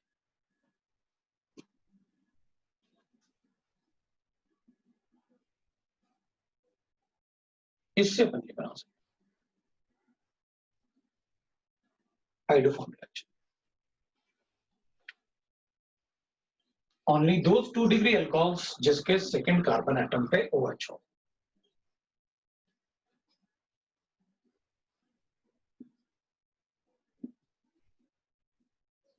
उस second carbon atom, second carbon atom hold OH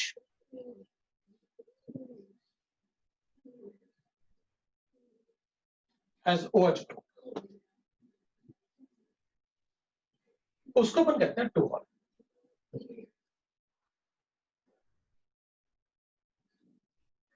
उसको कहते हैं अपन 2 होल। अपन कहेंगे ठीक है भाई यहाँ भी NaOH और I2 लिख देते हैं।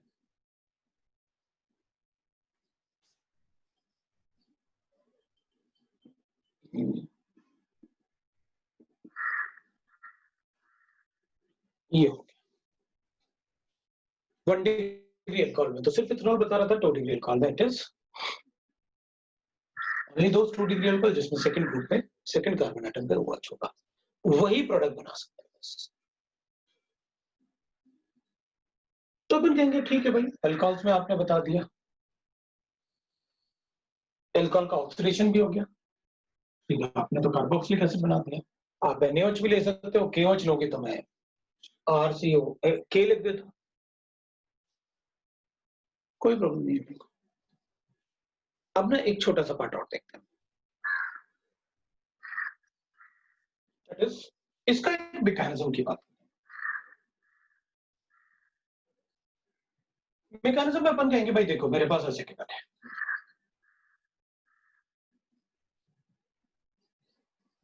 मैकेनिज्म को यहां लिखना चाहता हूं मैं, इसको हटाऊंगा।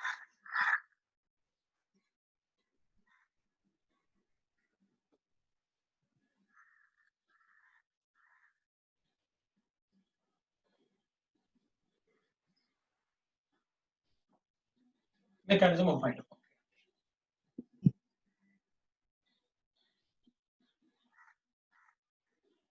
इसको इससे लिखूंगा, अपनी मर्जी अपन किसी से भी लिख सकते हैं।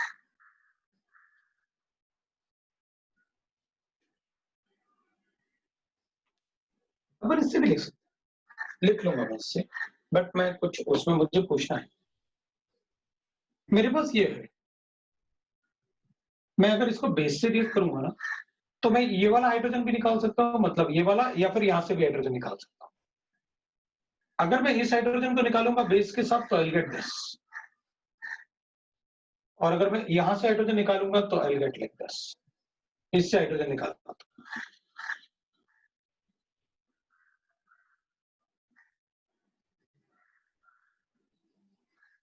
कौन सा रिएक्शन करूं, 1 वाला या 2 वाला? मुझे कौन सा रिएक्शन करना चाहिए, 1 वाला या 2 वाला?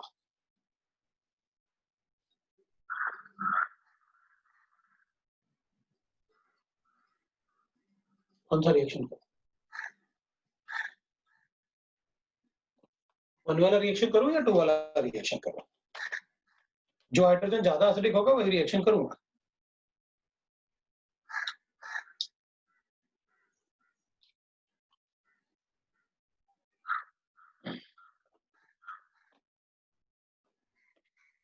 तो अपन कहेंगे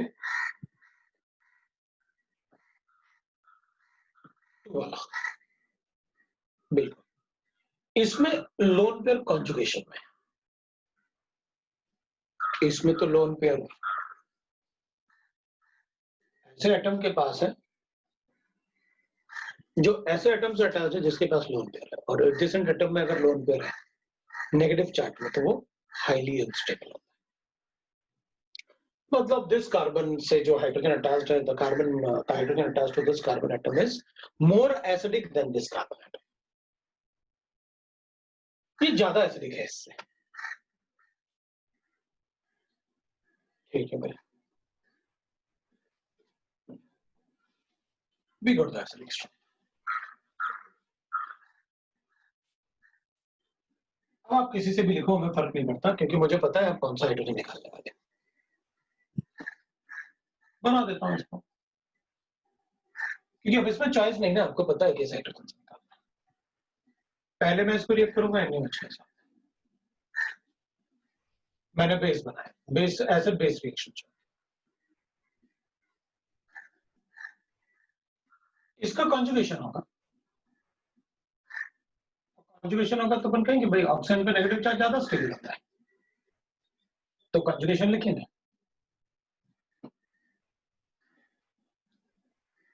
वो रेजोनेंस स्टेबलाइजर इसलिए तो एसिडिक है, थोड़ा ज्यादा बन रहा है।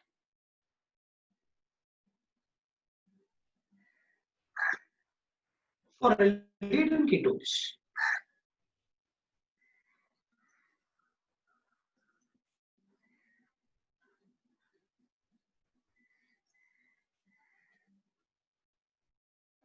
ठीक है, क्या करना है अपन को, एल्डिहाइड कीटोन्स के लिए पीके वैल्यूज 21 से 23।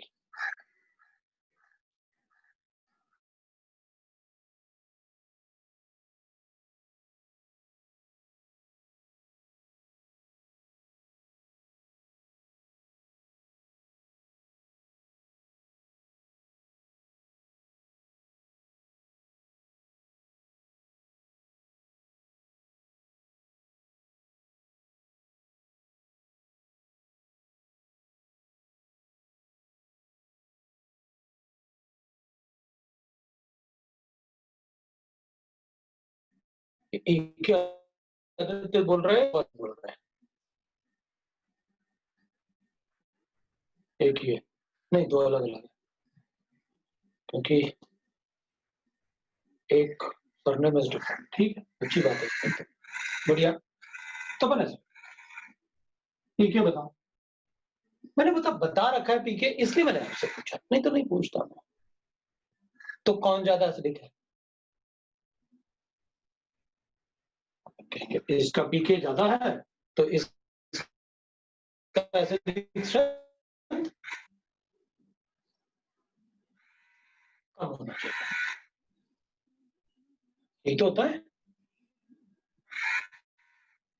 मैंने आपसे इसलिए पूछा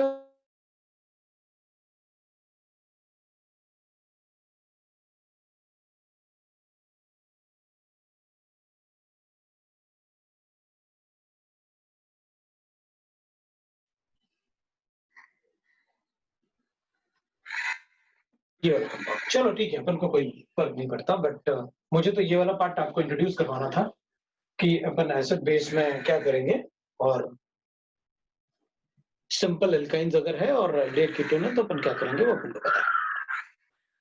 अपन क्या करेंगे, अब अपन लिखेंगे ठीक है भाई, ये तो एनाइन मतलब अपन मैकेनिज्म का इंपॉर्टेंट होता है, अगर अपन को पता होता है तो अपन काफी अच्छे से रिएक्शन को सॉल्व कर पाते हैं। इसलिए मैं आपको थोड़ा पीके पूछता हूँ। अब ठीक है भाई, आयोडीन ऐड करते हैं, I2 ऐड किया मैंने, तो डबल बॉन्ड पे आयोडीन का एडिशन कर दो, डबल बॉन्ड पे आयोडीन का एडिशन कर दो, ये एल्कीन थोड़ी है। हाँ तो और क्या है, डबल बॉन्ड बना तो इनॉल बोलोगे ना अब, इट्स इनॉल। तो अपन कहेंगे जब ये यहां शिफ्ट होगा तो ये बॉन्ड यहां शिफ्ट होगा, ये वाला बॉन्ड जैसे जैसे यहां शिफ्ट हो रहा होगा ये ऐसे शिफ्ट हो रहा होगा, मतलब तो अपन कहेंगे भाई यहाँ पर CH2 है, यहाँ पर O और यहाँ पर CH3, ये बॉन्ड जैसे इधर बना, ये बॉन्ड इधर बना आयोडीन के साथ, और आयोडीन माइनस साइन ब्रेक किया, that is how it forms. इसके बाद फिर NaOH डालेंगे, अब NaOH डालेंगे तो इसका माइनस इफेक्ट इस CH बॉन्ड के को और पोलर बना देगा, मतलब ज्यादा एसिडिक बना देगा, तो इसको रिमूव करना और इजी हो जाएगा। तो NaOH के साथ में इसको फिर प्रोटॉन निकालने वाला हूं, एक इससे एक प्रोटॉन और निकालने वाला हूं, तो मैं बनाऊंगा नेगेटिव चार्ज, और उसके बाद C डबल बॉन्ड, एक हाइड्रोजन, एक प्रोटॉन निकाल दिया मैंने इससे, तो ये प्रोटॉन निकालूंगा तो मेरे पास ऐसे बच जाएगा, फिर इसमें I2 ऐड करूंगा, फिर I2 ऐड करूंगा क्योंकि कॉन्जुगेशन होगा, तो डबल बॉन्ड पे फिर जैसे ये ऐड किया वैसे ये भी ऐड हो जाएगा, 2 I हो गया, और इधर C डबल बॉन्ड CH3 हो गया। अब क्या, फिर NaOH से रिएक्ट करवाऊंगा, तो क्योंकि अब तो 2 I का माइनस इफेक्ट हो गया ना इस कार्बन पे, अब 2 I का माइनस इफेक्ट होगा तो CH बॉन्ड और ज्यादा पोलर, और ज्यादा पोलर तो फिर NaOH से वही बॉन्ड रिएक्ट करेगा, वो रिएक्ट करेगा तो फिर एनाइन फिर बनेगा, फिर कॉन्जुगेशन होगा तो डबल बॉन्ड बनेगा, फिर आयोडीन डालूंगा तो फिर एक और I आएगा।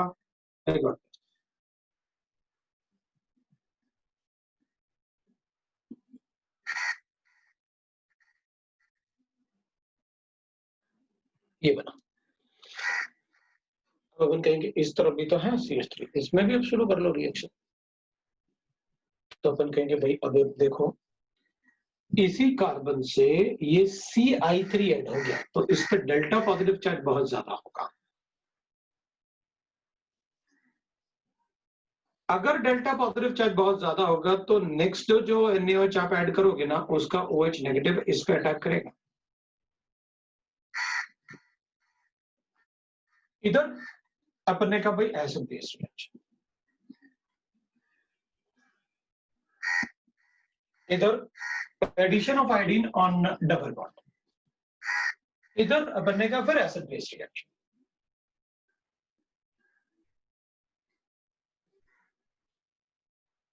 we have removed more acidic hydrogen atom due to the minus effect of iodine,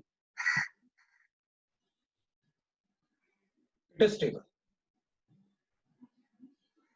फिर इधर 2 आयोडीन, तो hydrogen will be more acidic, तो फिर अपन एनाइन बनाएंगे, एनाइन और भी ज्यादा स्टेबल होगा क्योंकि अब तो 2 आयोडीन का माइनस इफेक्ट ना, और फिर अपन I2 ऐड करेंगे तो उसमें भी एक और I ऐड होगा, I got I2 अब delta positive charge is very high, तो OH अगर अटैक करेगा तो I get like this CI3 CO negative like that, OH attack किया और ये CH3 बन गया।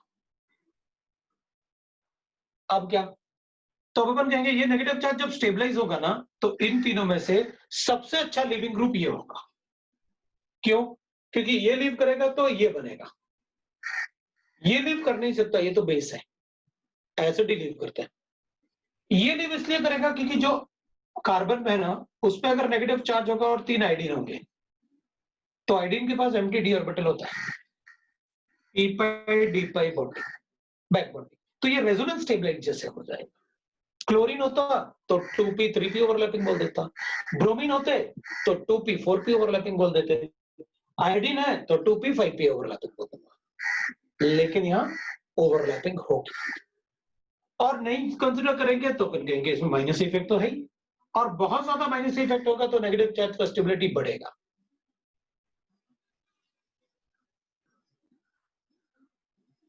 और नेगेटिव चार्ज का स्टेबिलिटी बढ़ेगा तो अपन कहेंगे ये लीव करेगा, ये लीव करेगा तो अपन कहेंगे भाई ये लीव किया, I got this. I3C leave करेगा और ये बना अपने पास COH, डबल बॉन्ड हो और ऊपर अपने पास क्या है OH। अगर ये बनेगा इसके लीव करने से, ये लीव किया तो इस पे नेगेटिव चार्ज और इस पे नेगेटिव चार्ज, इस पे नेगेटिव चार्ज ज्यादा स्टेबल है और दोनों एक ही सोल्यूशन में है, ये और ये और ये एक ही सोल्यूशन में है, तो ये प्रोटॉन, ये तो कार्बोक्सिलिक एसिड है ना, एसिटिक एसिड, क्या करेंगे अपन, CHI3 बनेगा plus CH3 C double bond O negative which is resonance stabilised. इसमें रेजोनेंस स्टेबिलिटी तो कम था क्योंकि 2p 5p ओवरलैपिंग था, लेकिन इसमें तो रेजोनेंस स्टेबिलिटी बहुत ज्यादा होगा, अगर ये प्रोटॉन देगा तो ये तो इक्विवेलेंट स्ट्रक्चर बनेगा, तब तो बहुत ज्यादा स्टेबल मिल सकता प्रोडक्ट।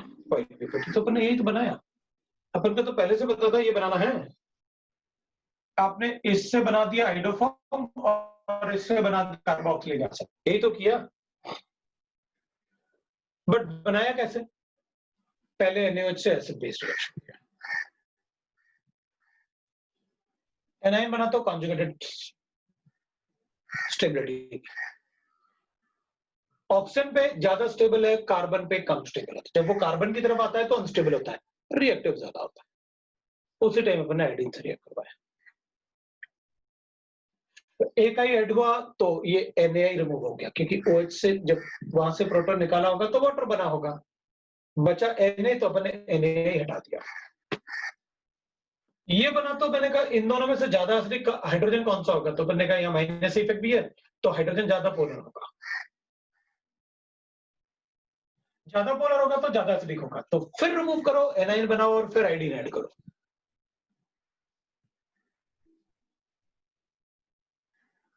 तो अपने पास ये बना, तो अपन कहेंगे अब तो 2 आई का माइनस इफेक्ट है, तो उसका CH बॉन्ड तो और भी ज्यादा पोलर है तो NaOH से और ज्यादा इजीली रिएक्ट कर जाएगा, तो किया तीनों आई बन गए इसके।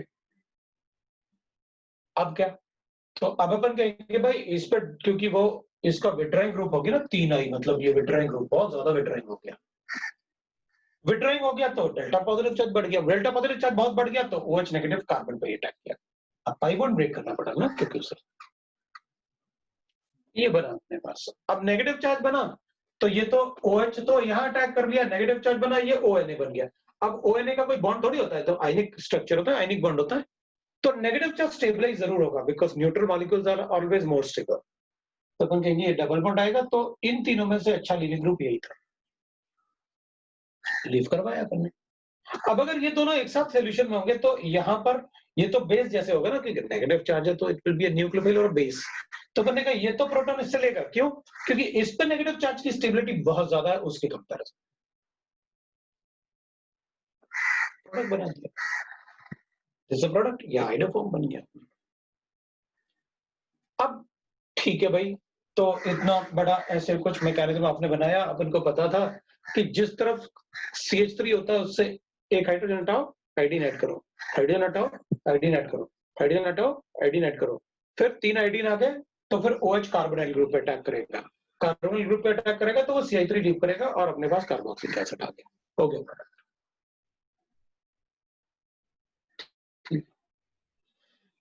अपन कहेंगे ये वाला स्टेप स्लो होगा इसके कंपैरिजन में, ये वाला स्टेप स्लो होगा इसके कंपैरिजन में। वो क्यों? क्योंकि अगर आप एसिड बेस रिएक्शन कर रहे हो तो यहां पर CH3 था जबकि यहां पर CH2I है, यहां माइनस इफेक्ट होगा तो यहां पर CH बॉन्ड ज्यादा पोलर होगा, उसकी रिएक्टिविटी ज्यादा होगी, इसकी रिएक्टिविटी कम होगी क्योंकि उसमें आयोडीन का माइनस इफेक्ट नहीं था। इसमें तो दो माइनस इफेक्ट होंगे, तब तो CH बॉन्ड और भी ज्यादा पोलर। तो सबसे ज्यादा स्लो कौन सा रिएक्शन करेगा? पहले वाला। तो लिखो उसी को determinant step. This is RDS। What is so? क्योंकि ये वाला हाइड्रोजन कम एसिडिक है इस वाले से, ये कम एसिडिक है इस वाले से। तो जो सबसे कम एसिडिक है उसको रिमूव करना मुश्किल है।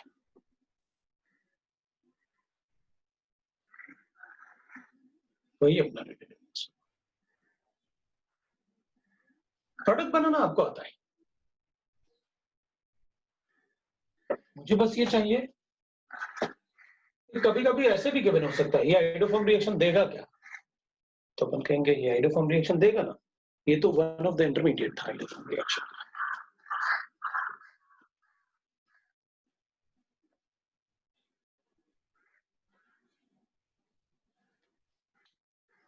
अब अपन कहेंगे ठीक है भाई, आपने कहा कि जिसमें ये ग्रुप होगा है, कुछ अपन एग्जांपल लेते हैं, which can give हाइड्रोफॉर्म reaction. हाइड्रोफॉर्म reaction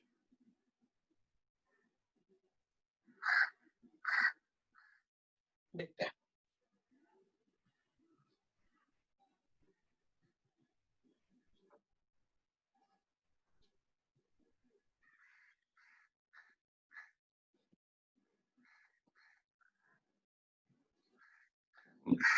जब पहले वाले में अपन ने NaOH ऐड किया था तो Na एक बनाया था, दूसरे वाले में फिर Na बना देंगे, थर्ड वाले में फिर एक Na बना देंगे, और इसका OH उधर ऐड हो गया और Na जो बचा वो इधर। अपन ने हर बार लिखा तो था, तो आपने जब ऐसे लिखा था, इसका हाइड्रोफॉर्म बनाया, इसका सोडियम सॉल्ट बनाया, बन गया प्रोडक्ट। मैकेनिज्म की जरूरत है।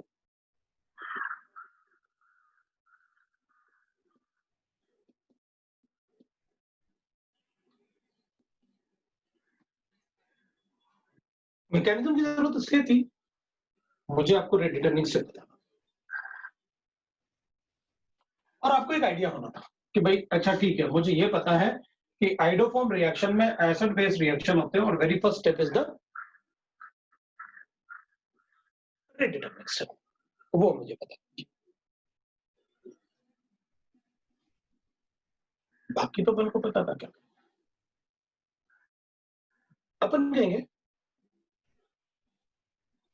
अच्छा ठीक है, मेरे पास एक कैसे कंपाउंड है, हम कहते हैं ना ये ग्रुप होगा तो हाइड्रोफॉर्म रिएक्शन देगा, तो क्या ये हाइड्रोफॉर्म रिएक्शन देगा? तो कहेंगे नहीं देगा। इसके होने से NaOH कभी यहां रिएक्ट कर ही नहीं सकता। यहां पर NaOH रिएक्ट करेगा तो हाइड्रोफॉर्म बनाएगा, और वहां तभी रिएक्ट करेगा जब वो एल्डिहाइड या कीटोन होगा। अगर आप कहोगे कि ये देगा, बिल्कुल नहीं देगा।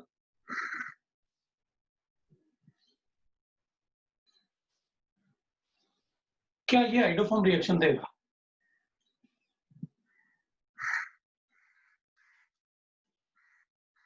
नहीं देगा। Cl का लिविंग एबिलिटी इतना अच्छा है कि जब एक्वस NaOH ऐड करूंगा ना, तो इसका लिविंग एबिलिटी इतना अच्छा है कि हट ही जाएगा। क्या बन गया? तो कैसे देगा? उसको ONA बनाना पड़ेगा क्योंकि वो हट जाएगा। एसिड है ना, बेसिक मीडियम में एसिड क्यों बना रहेगा? तो अपन कहेंगे पहले उसका OH अटैक करके Cl को हटा के ये बना देगा, बाद में NaOH इससे रिएक्ट करके सॉल्ट बना देगा।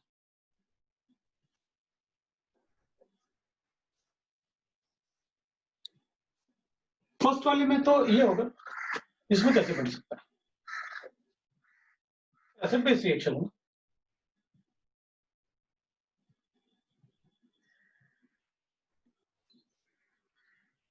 ये तो पूरा आयनिक पढ़ते रहे अपन। Sodium acetate plus water.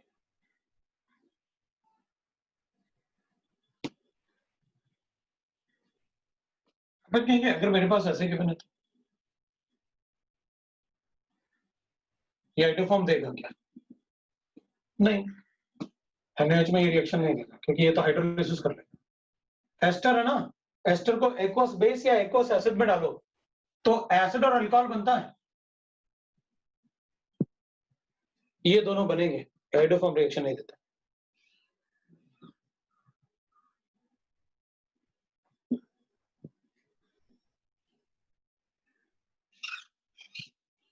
तो ये हाइड्रोफॉर्म रिएक्शन देगा क्या?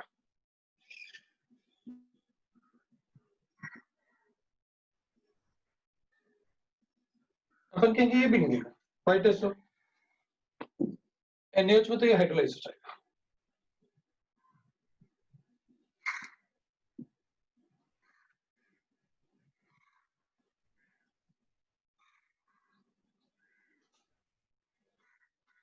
ये भी नहीं देगा।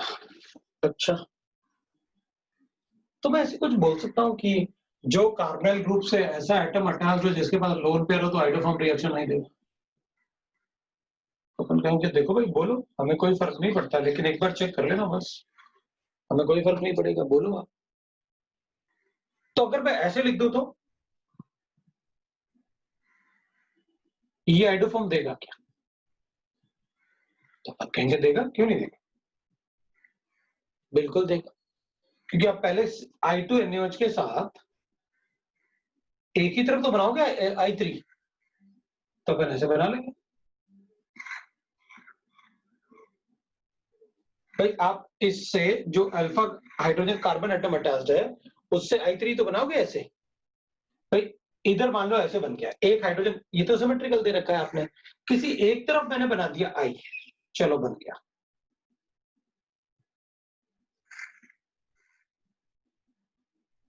तो अब इन दोनों में से ज्यादा एसिडिक हाइड्रोजन एटम किसके पास होगा? तो अपन कहेंगे इसके पास, व्हाइट इज सो आई का माइनस सी फेंक दिया उसको। तो उसका ज्यादा एसिडिक हाइड्रोजन एटम है, तो फिर अगर ये रिएक्ट करेगा तो दूसरा आयोडीन भी इसी पे ऐड होगा, फिर और ज्यादा रिएक्टिव होगा तो थर्ड आयोडीन भी उसी पे ऐड होगा, तो यही बनेगा। और अगर ये बन गया तो अपन कहेंगे कि भाई फिर तो ये काफी अच्छा लिविंग ग्रुप।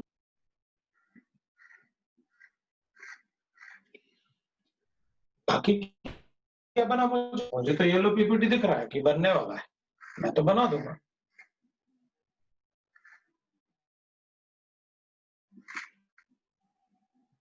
ये इधर अटैक किया, मैं सीधे ही बना देता हूँ।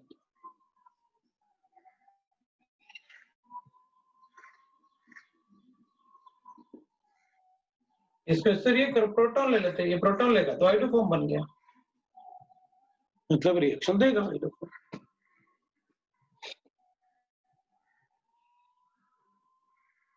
ठीक है, तो मैंने थोड़ा सा हिंट भी दिया आपको।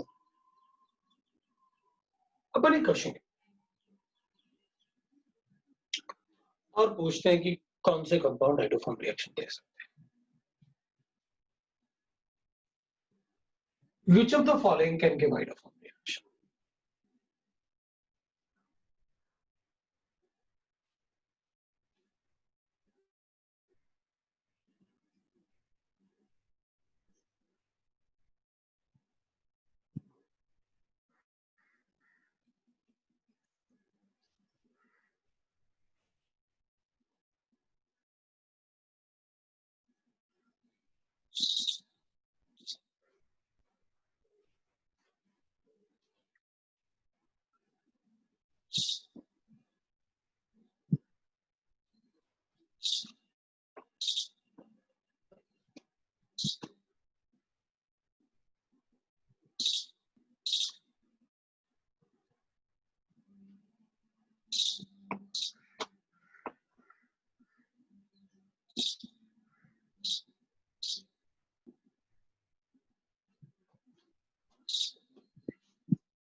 ये गिवन है।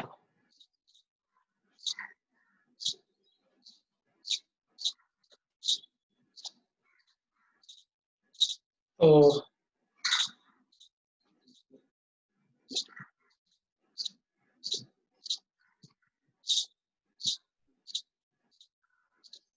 बताओ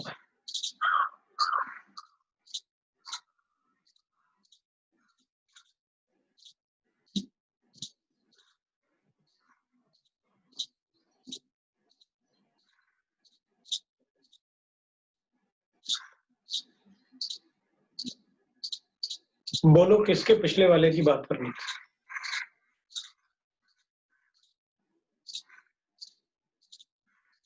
थर्ड में CH3CO ने बनेगा ना फर्स्ट प्रोडक्ट, मतलब हाँ बोलो बोलो कौन से, उसमें बनाया क्या था आपने?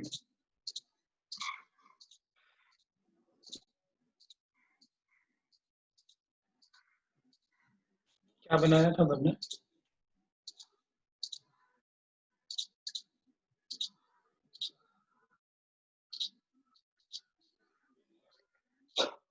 बताओ क्या बनाया था और क्या बनना था? CH3CO बिल्कुल। हाँ बनाओ ना, क्या प्रॉब्लम है, एस्टर था ना।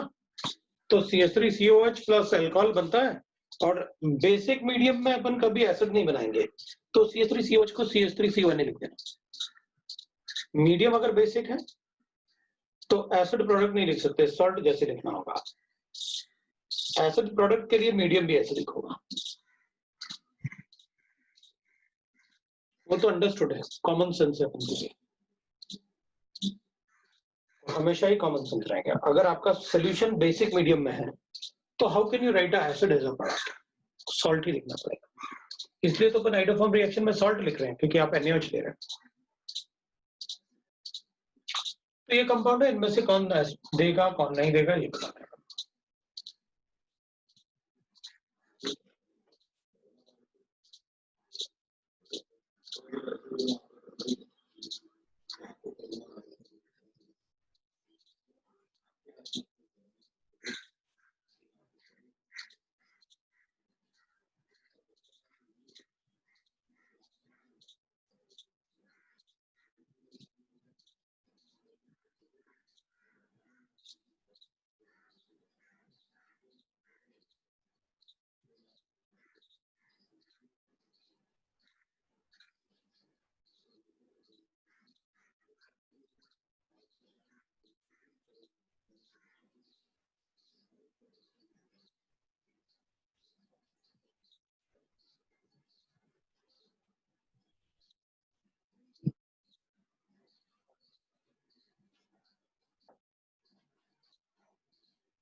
हो गया।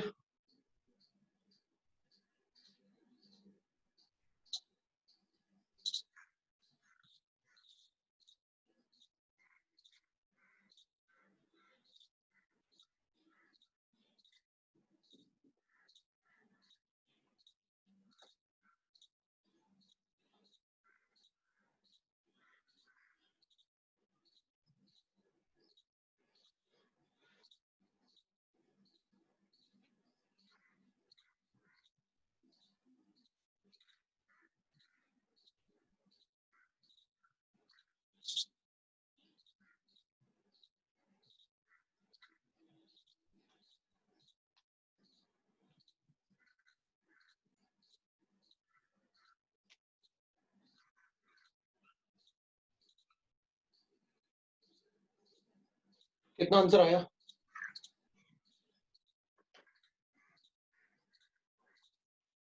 6+6 नहीं, 3+3, 6+2 8। 8 में तो कितने कंपाउंड दे रहे हैं?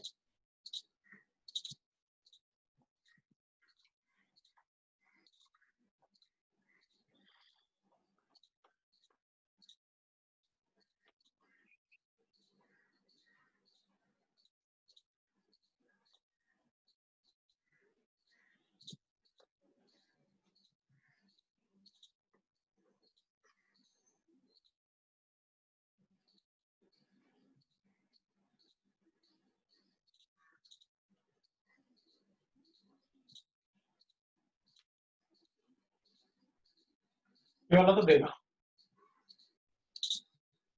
ये वाला भी देगा। ये वाला भी देगा,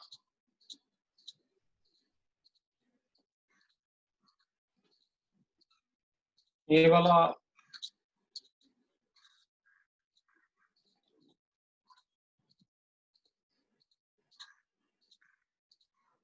ये भी देगा, ये भी देगा, ये भी देगा, ये नहीं देगा, ये भी नहीं देगा, बाकी देंगे।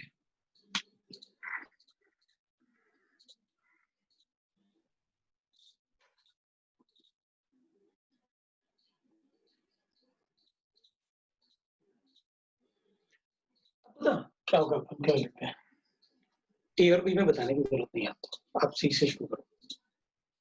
सी में अपन क्या कहेंगे,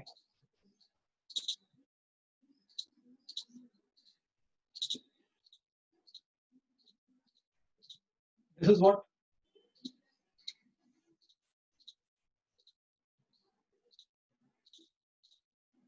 इसको कहते हैं अपन एक्टिव मिथाइलिन ग्रुप।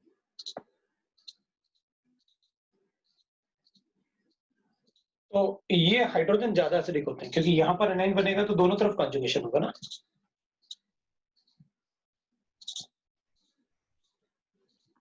तो अपन क्या करेंगे, एनाइन इसी पे बनाएंगे, तो हाइड्रोजन भी इसी पे ऐड करूंगा। आपको मैकेनिज्म बताया है, जिस हाइड्रोजन को रिमूव करते हैं उसी को हटा के वहां आई लिख देते हैं, ठीक है। तो आई गेट दिस,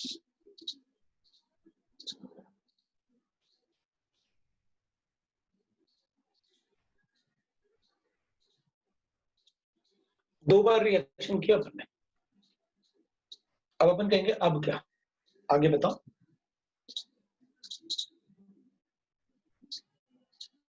तो अपन कहेंगे आगे, इसकी वजह से जैसे यहाँ पर CH2 था, ये भी विड्रॉइंग था, ये भी विड्रॉइंग था, तो CH बॉन्ड पोलर था। अब यहाँ तो दोनों आइडिन हो गए और हाइड्रोजन है नहीं, तो इनके डेल्टा पॉजिटिव चार्ज बढ़ जाएंगे। क्यों, ये विड्रॉइंग ग्रुप होगा ना, अब ये विड्रॉ कर रहा होगा, तो ये डेल्टा पॉजिटिव और डेल्टा पॉजिटिव बढ़ गया। तो किसी एक पे OH को अटैक कर लेते हैं, करवा दिया। OH अगर अटैक करेगा तो ये लीव करेगा, तो OH अटैक करेगा, नेगेटिव चार्ज स्टेबलाइज होगा तो ये लीव करेगा। इस पे भी कर सकते हैं, इस पे भी कर सकते हैं, सिमेट्रिकल है, कोई प्रॉब्लम नहीं। अनसिमेट्रिकल होता तो कहते हैं किस पे डेल्टा पॉजिटिव चार्ज ज्यादा है, जिस पे ज्यादा होगा उसी पे अटैक करेगा, तो अपन कहेंगे ठीक है। तो अपने पास बना क्या, ये बना,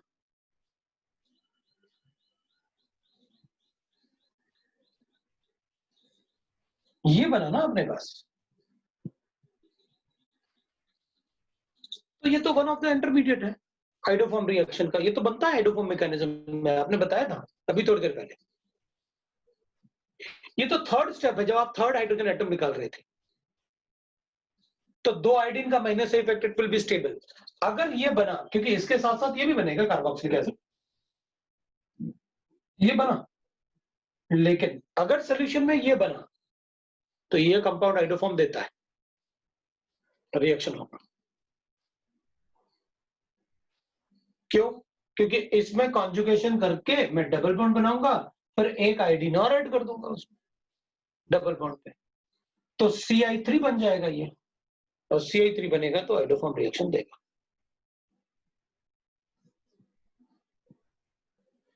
अब इसकी बात, ये तो एस्टर है, ये क्यों दिया हाइड्रोफॉर्म रिएक्शन, अभी तो आपने लिखा था एस्टर मतलब ये हो जाएगा, एस्टर मतलब इट विल बी हाइड्रोलाइज्ड ना, हाइड्रोलाइसिस होगा, इसका हाइड्रोलाइज होगा, क्योंकि एक्वस बेस है ना, तो मेरे पास ये बन गया, ये बन गया था एसिड, तो बेसिक मीडियम में मैंने सॉल्ट बना लिया और ये अल्कोहल बना लिया। अब तो कहेंगे अब क्या, ये नहीं देता, ये अल्कोहल तो देता है ना।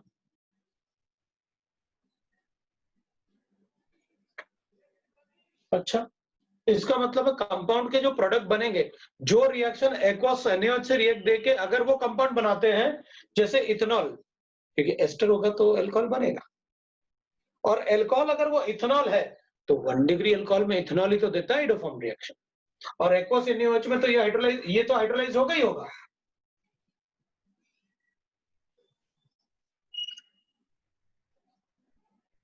इसकी वजह से, क्योंकि एक्वस एनएच में ये इन दोनों में कन्वर्ट होगा। अच्छा, इसकी बात करते हैं। तो ये तो और भी फास्ट देगा उससे, सी वाले से। सी और इसमें क्या डिफरेंस है? तो एक तरफ एच ही तो लिखा है आपने, ये एक्टिव मिथाइलिन ग्रुप भी तो है जो बीच में लिखा। ई और सी में कोई डिफरेंस थोड़ी है। से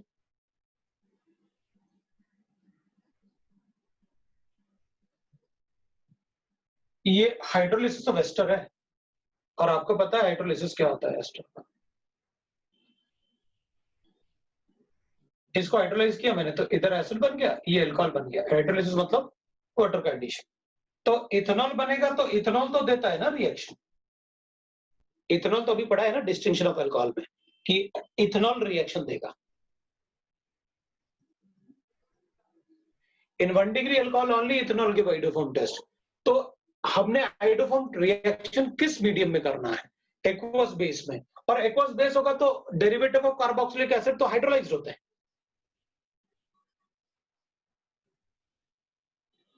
और एस्टर का हाइड्रोलिसिस तो आपने काफी पढ़ा होगा, एस्टरिफिकेशन रिएक्शन एंड हाइड्रोलिसिस। तो ये NaOH में इन दोनों में कन्वर्ट हो गया, NaOH में। अब तो देगा हाइड्रोफॉर्म रिएक्शन ये, इसलिए हमें ये भी चेक कर लेना चाहिए। भाई यहां भी तो अपन ये बता रहे हैं ना कि भाई इधर CH2 है, एक्टिव मेथाइलिन ग्रुप, ऐसे बन जाएगा। ई वाले का ये बन गया। अब ये बनेगा तो इस पर डेल्टा पॉजिटिव चार्ज ज्यादा है, तो ये बन गया।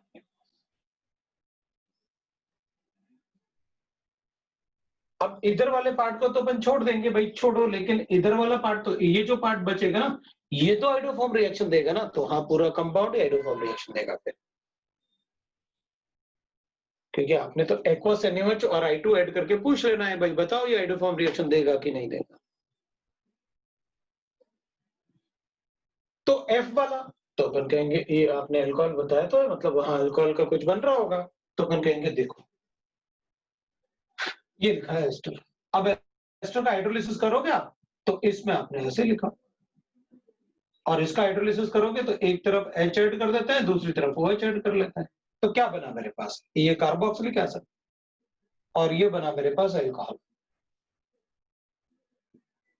बना ना, ये दोनों बन गए इसके हाइड्रोलिसिस से। अब क्या अपन कहेंगे कार्बोक्सिलिक एसिड है, तो कार्बो ये बन जाएगा, ये तो सॉल्ट बन जाएगा ना NaOH के साथ। लेकिन ये वाला कंपाउंड तो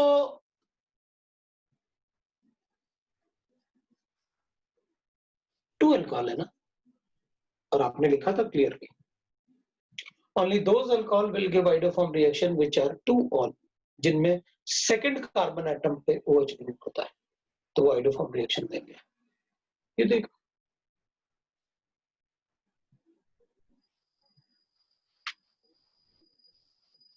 इस वाले पार्ट की वजह से हाइड्रोफॉर्म रिएक्शन।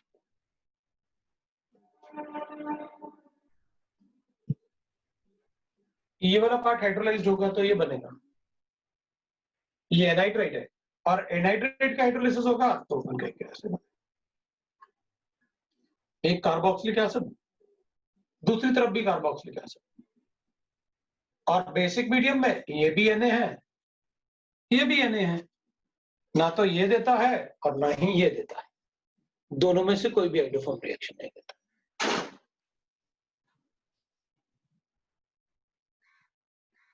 दोनों में से कोई भी हाइड्रोफॉर्म रिएक्शन नहीं देता। अब इसकी बात करें तो कहेंगे ये तो दे ही नहीं सकता, ना तो उधर को CH3 दिख रहा है ना इधर को CH3 दिख रहा है। जब तक CH3 नहीं दिखेगा कैसे बताऊंगा कि हाइड्रोफॉर्म रिएक्शन देगा कि नहीं देगा? ये हाइड्रोफॉर्म रिएक्शन नहीं देगा, तो ये नहीं देगा, ये नहीं देगा। ये इसलिए दे रहा है बिकॉज ये इथेनॉल बना रहा है ऑन हाइड्रोलिसिस। ये इसलिए दे रहा है क्योंकि ये 2 प्रोपेनॉल बन रहा है ऑन हाइड्रोलिसिस। ये इसलिए दे रहा है क्योंकि एक्टिव मेथाइलिन ग्रुप है, ये एक्टिव मेथाइलिन ग्रुप है, और ये दोनों तो जो ग्रुप चाहिए भाई। तो मेंस वगैरह में तो ऐसे ही पूछेंगे इस टाइप के। एडवांस में अपन से इस टाइप के पूछ सकते हैं कि ये भी बन सकता है, इसमें भी हो जाएगा, like that questions will be there 100%। So like that we can write the iodoform reactions, और आइडोफॉर्म रिएक्शन में अपन ने काफी डिस्कशन कर लिया, बट आइडोफॉर्म रिएक्शंस आर मतलब इंपॉर्टेंट, और उसमें 90% केसेस में तो अपन से CH3 double bond directly given होगा, और अपन से कभी कभी बोल भी देते हैं कि कंपाउंड का मॉलिक्यूलर फॉर्मूला गिवन है और बोलते हैं वो आइडोफॉर्म टेस्ट देता है, तो उनको पता रहता है कि उसमें क्या ग्रुप बनाना है। Next we can write is, अब हमने अल्कोहल का ऑक्सीडेशन पढ़ लिया, एक बार ऑक्सीडेशन ऑफ कीटोन्स पढ़ो। Oxidation of ketones, oxidation of aldehyde क्यों नहीं पढ़ रहे, कीटोन्स ही क्यों? क्योंकि aldehydes are easily oxidised but ketones are not easily oxidised. Aldehydes are easily oxidized, but ketones are not easily oxidized. Aldehydes can be oxidized easily, but not the ketones. Not the ketones. So ketones का oxidation जो होता है, ketones. So ketones are oxidized in presence of, are oxidized in presence of strong oxidizing agents. Strong oxidizing agents. ठीक है ना? Strong oxidising agents में ही उनको oxidise करते हैं। तो स्ट्रॉन्ग ऑक्सीडाइजिंग एजेंट कैसे? जैसे अपन लिखेंगे KMnO4 इन बेसिक मीडियम और एसिडिक, मतलब KMnO4 को या तो अपन एसिडिक मीडियम में लेते हैं या फिर बेसिक मीडियम लेते हैं for the oxidation of ketones. अब अपन कीटोन्स का ऑक्सीडेशन देखते हैं, भाई कीटोन्स को अपन कैसे ऑक्सीडाइज करेंगे, अपन वो पार्ट चेक करते हैं। अभी कीटोन्स में अपन क्या करेंगे, एक अपन लिखते हैं symmetrical ketone. Symmetrical ketone, symmetrical ketone में क्या होगा, जो एल्काइल ग्रुप्स होंगे ना वो दोनों तरफ एक जैसे, जो एल्काइल ग्रुप यहां पर है वही एल्काइल ग्रुप यहां पर है, ये उसको सिमेट्रिकल करता है। अब आपने लिखा तो है मतलब रिएजेंट, वैसे आपको लिखने की जरूरत नहीं है कि KMnO4 बेसिक मीडियम में होगा ऑक्सीडेशन, तो अपन कर देंगे। अब इसमें ऑक्सीडेशन में क्या होगा ना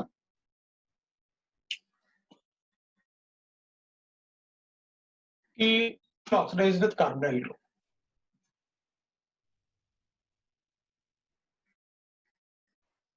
और दूसरा एल्काइल ग्रुप का जो very first carbon atom carbonyl group से अटैच्ड होगा ना वो कार्बन एटम ऑक्सीडाइज होगा, मतलब बनेगा कार्बोक्सिलिक एसिड ही, लेकिन दो कार्बोक्सिलिक एसिड बनेंगे। तो अपन क्या करेंगे, एक कार्बोक्सिलिक एसिड मैं ऐसे बना देता हूं और एक कार्बोक्सिलिक एसिड मैं ऐसे बना देता हूं, ये दो कार्बोक्सिलिक एसिड बनेंगे। जब भी कीटोन ऑक्सीडाइज होगा तो दोनों अल्काइल ग्रुप में से कोई एक अल्काइल ग्रुप कार्बोनाइल ग्रुप के साथ ऑक्सीडाइज होगा, और दूसरा अल्काइल ग्रुप जो होगा वो उसका वेरी फर्स्ट कार्बन एटम जो कार्बोनाइल ग्रुप से अटैच था कार्बोक्सिलिक एसिड में कन्वर्ट हो जाएगा, सिमेट्रिकल।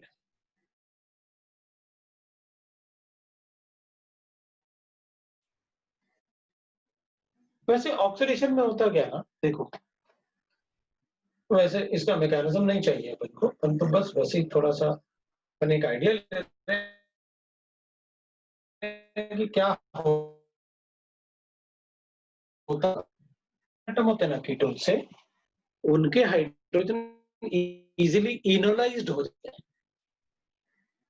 अल्फा हाइड्रोजन एटम है ना कीटोन, अगर इजीली इनोलाइज्ड हो जाते हैं तो ये वाले जो H होते हैं वो लूजली बॉन्डेड होते हैं कार्बन से,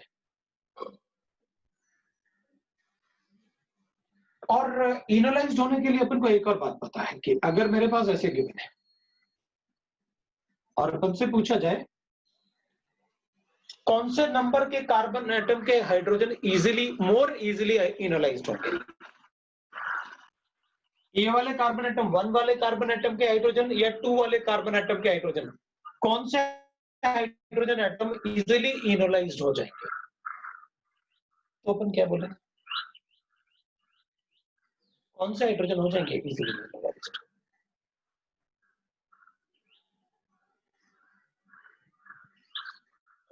बना के देख लो, इसको इनलाइज करते हैं 2 वाले को, तो ऐसे बनेगा। 1 वाले को इनलाइज करूंगा तो ऐसे बनेगा। ज्यादा स्टेबल एल्कीन किस में बन रहा है? 1 वाले में, तो उसी का इनलाइज बनेगा जब।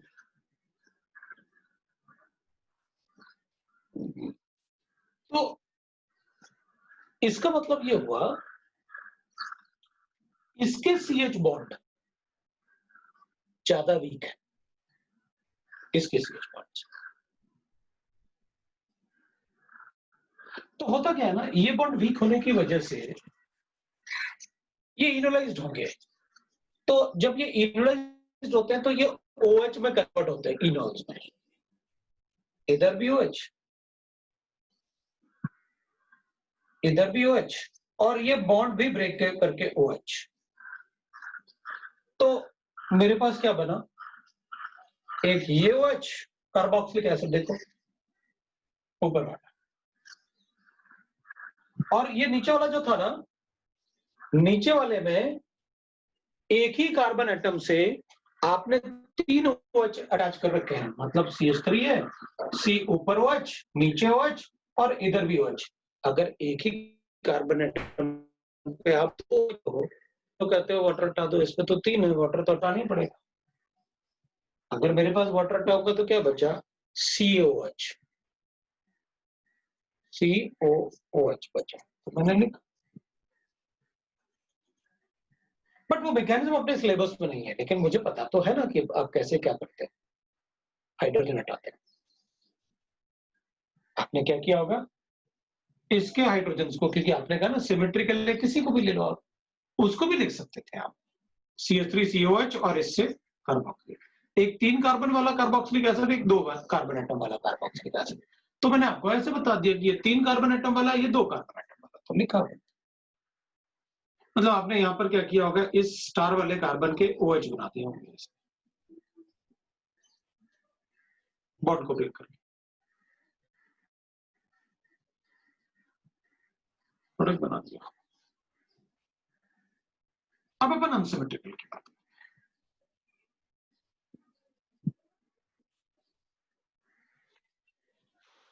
यहां से नेक्स्ट टाइम पढ़ेंगे, रश नहीं कर सकते ना, बिकॉज कीटोन वाला ही पार्ट बचा हुआ है जो अपन को थोड़ा, वरना सब एक एक रिएक्शन बचे हुए, फिर सिंगल रिएक्शंस जो एक जनरलाइज्ड होगा। उसके बाद अपन रिएजेंट्स लिखेंगे, किस रिएजेंट से क्या होता है, क्या उसके लिमिटेशन है, जैसे अपन ने रेडॉक्स में रिड्यूसिंग ऑक्सीडाइजिंग एजेंट में लिखे, तो फिर अपन बोलेंगे। तो अभी अपन यही हो जाता है। That is all for today. ठीक है, चलो फिर आज इतना ही पढ़ते हैं।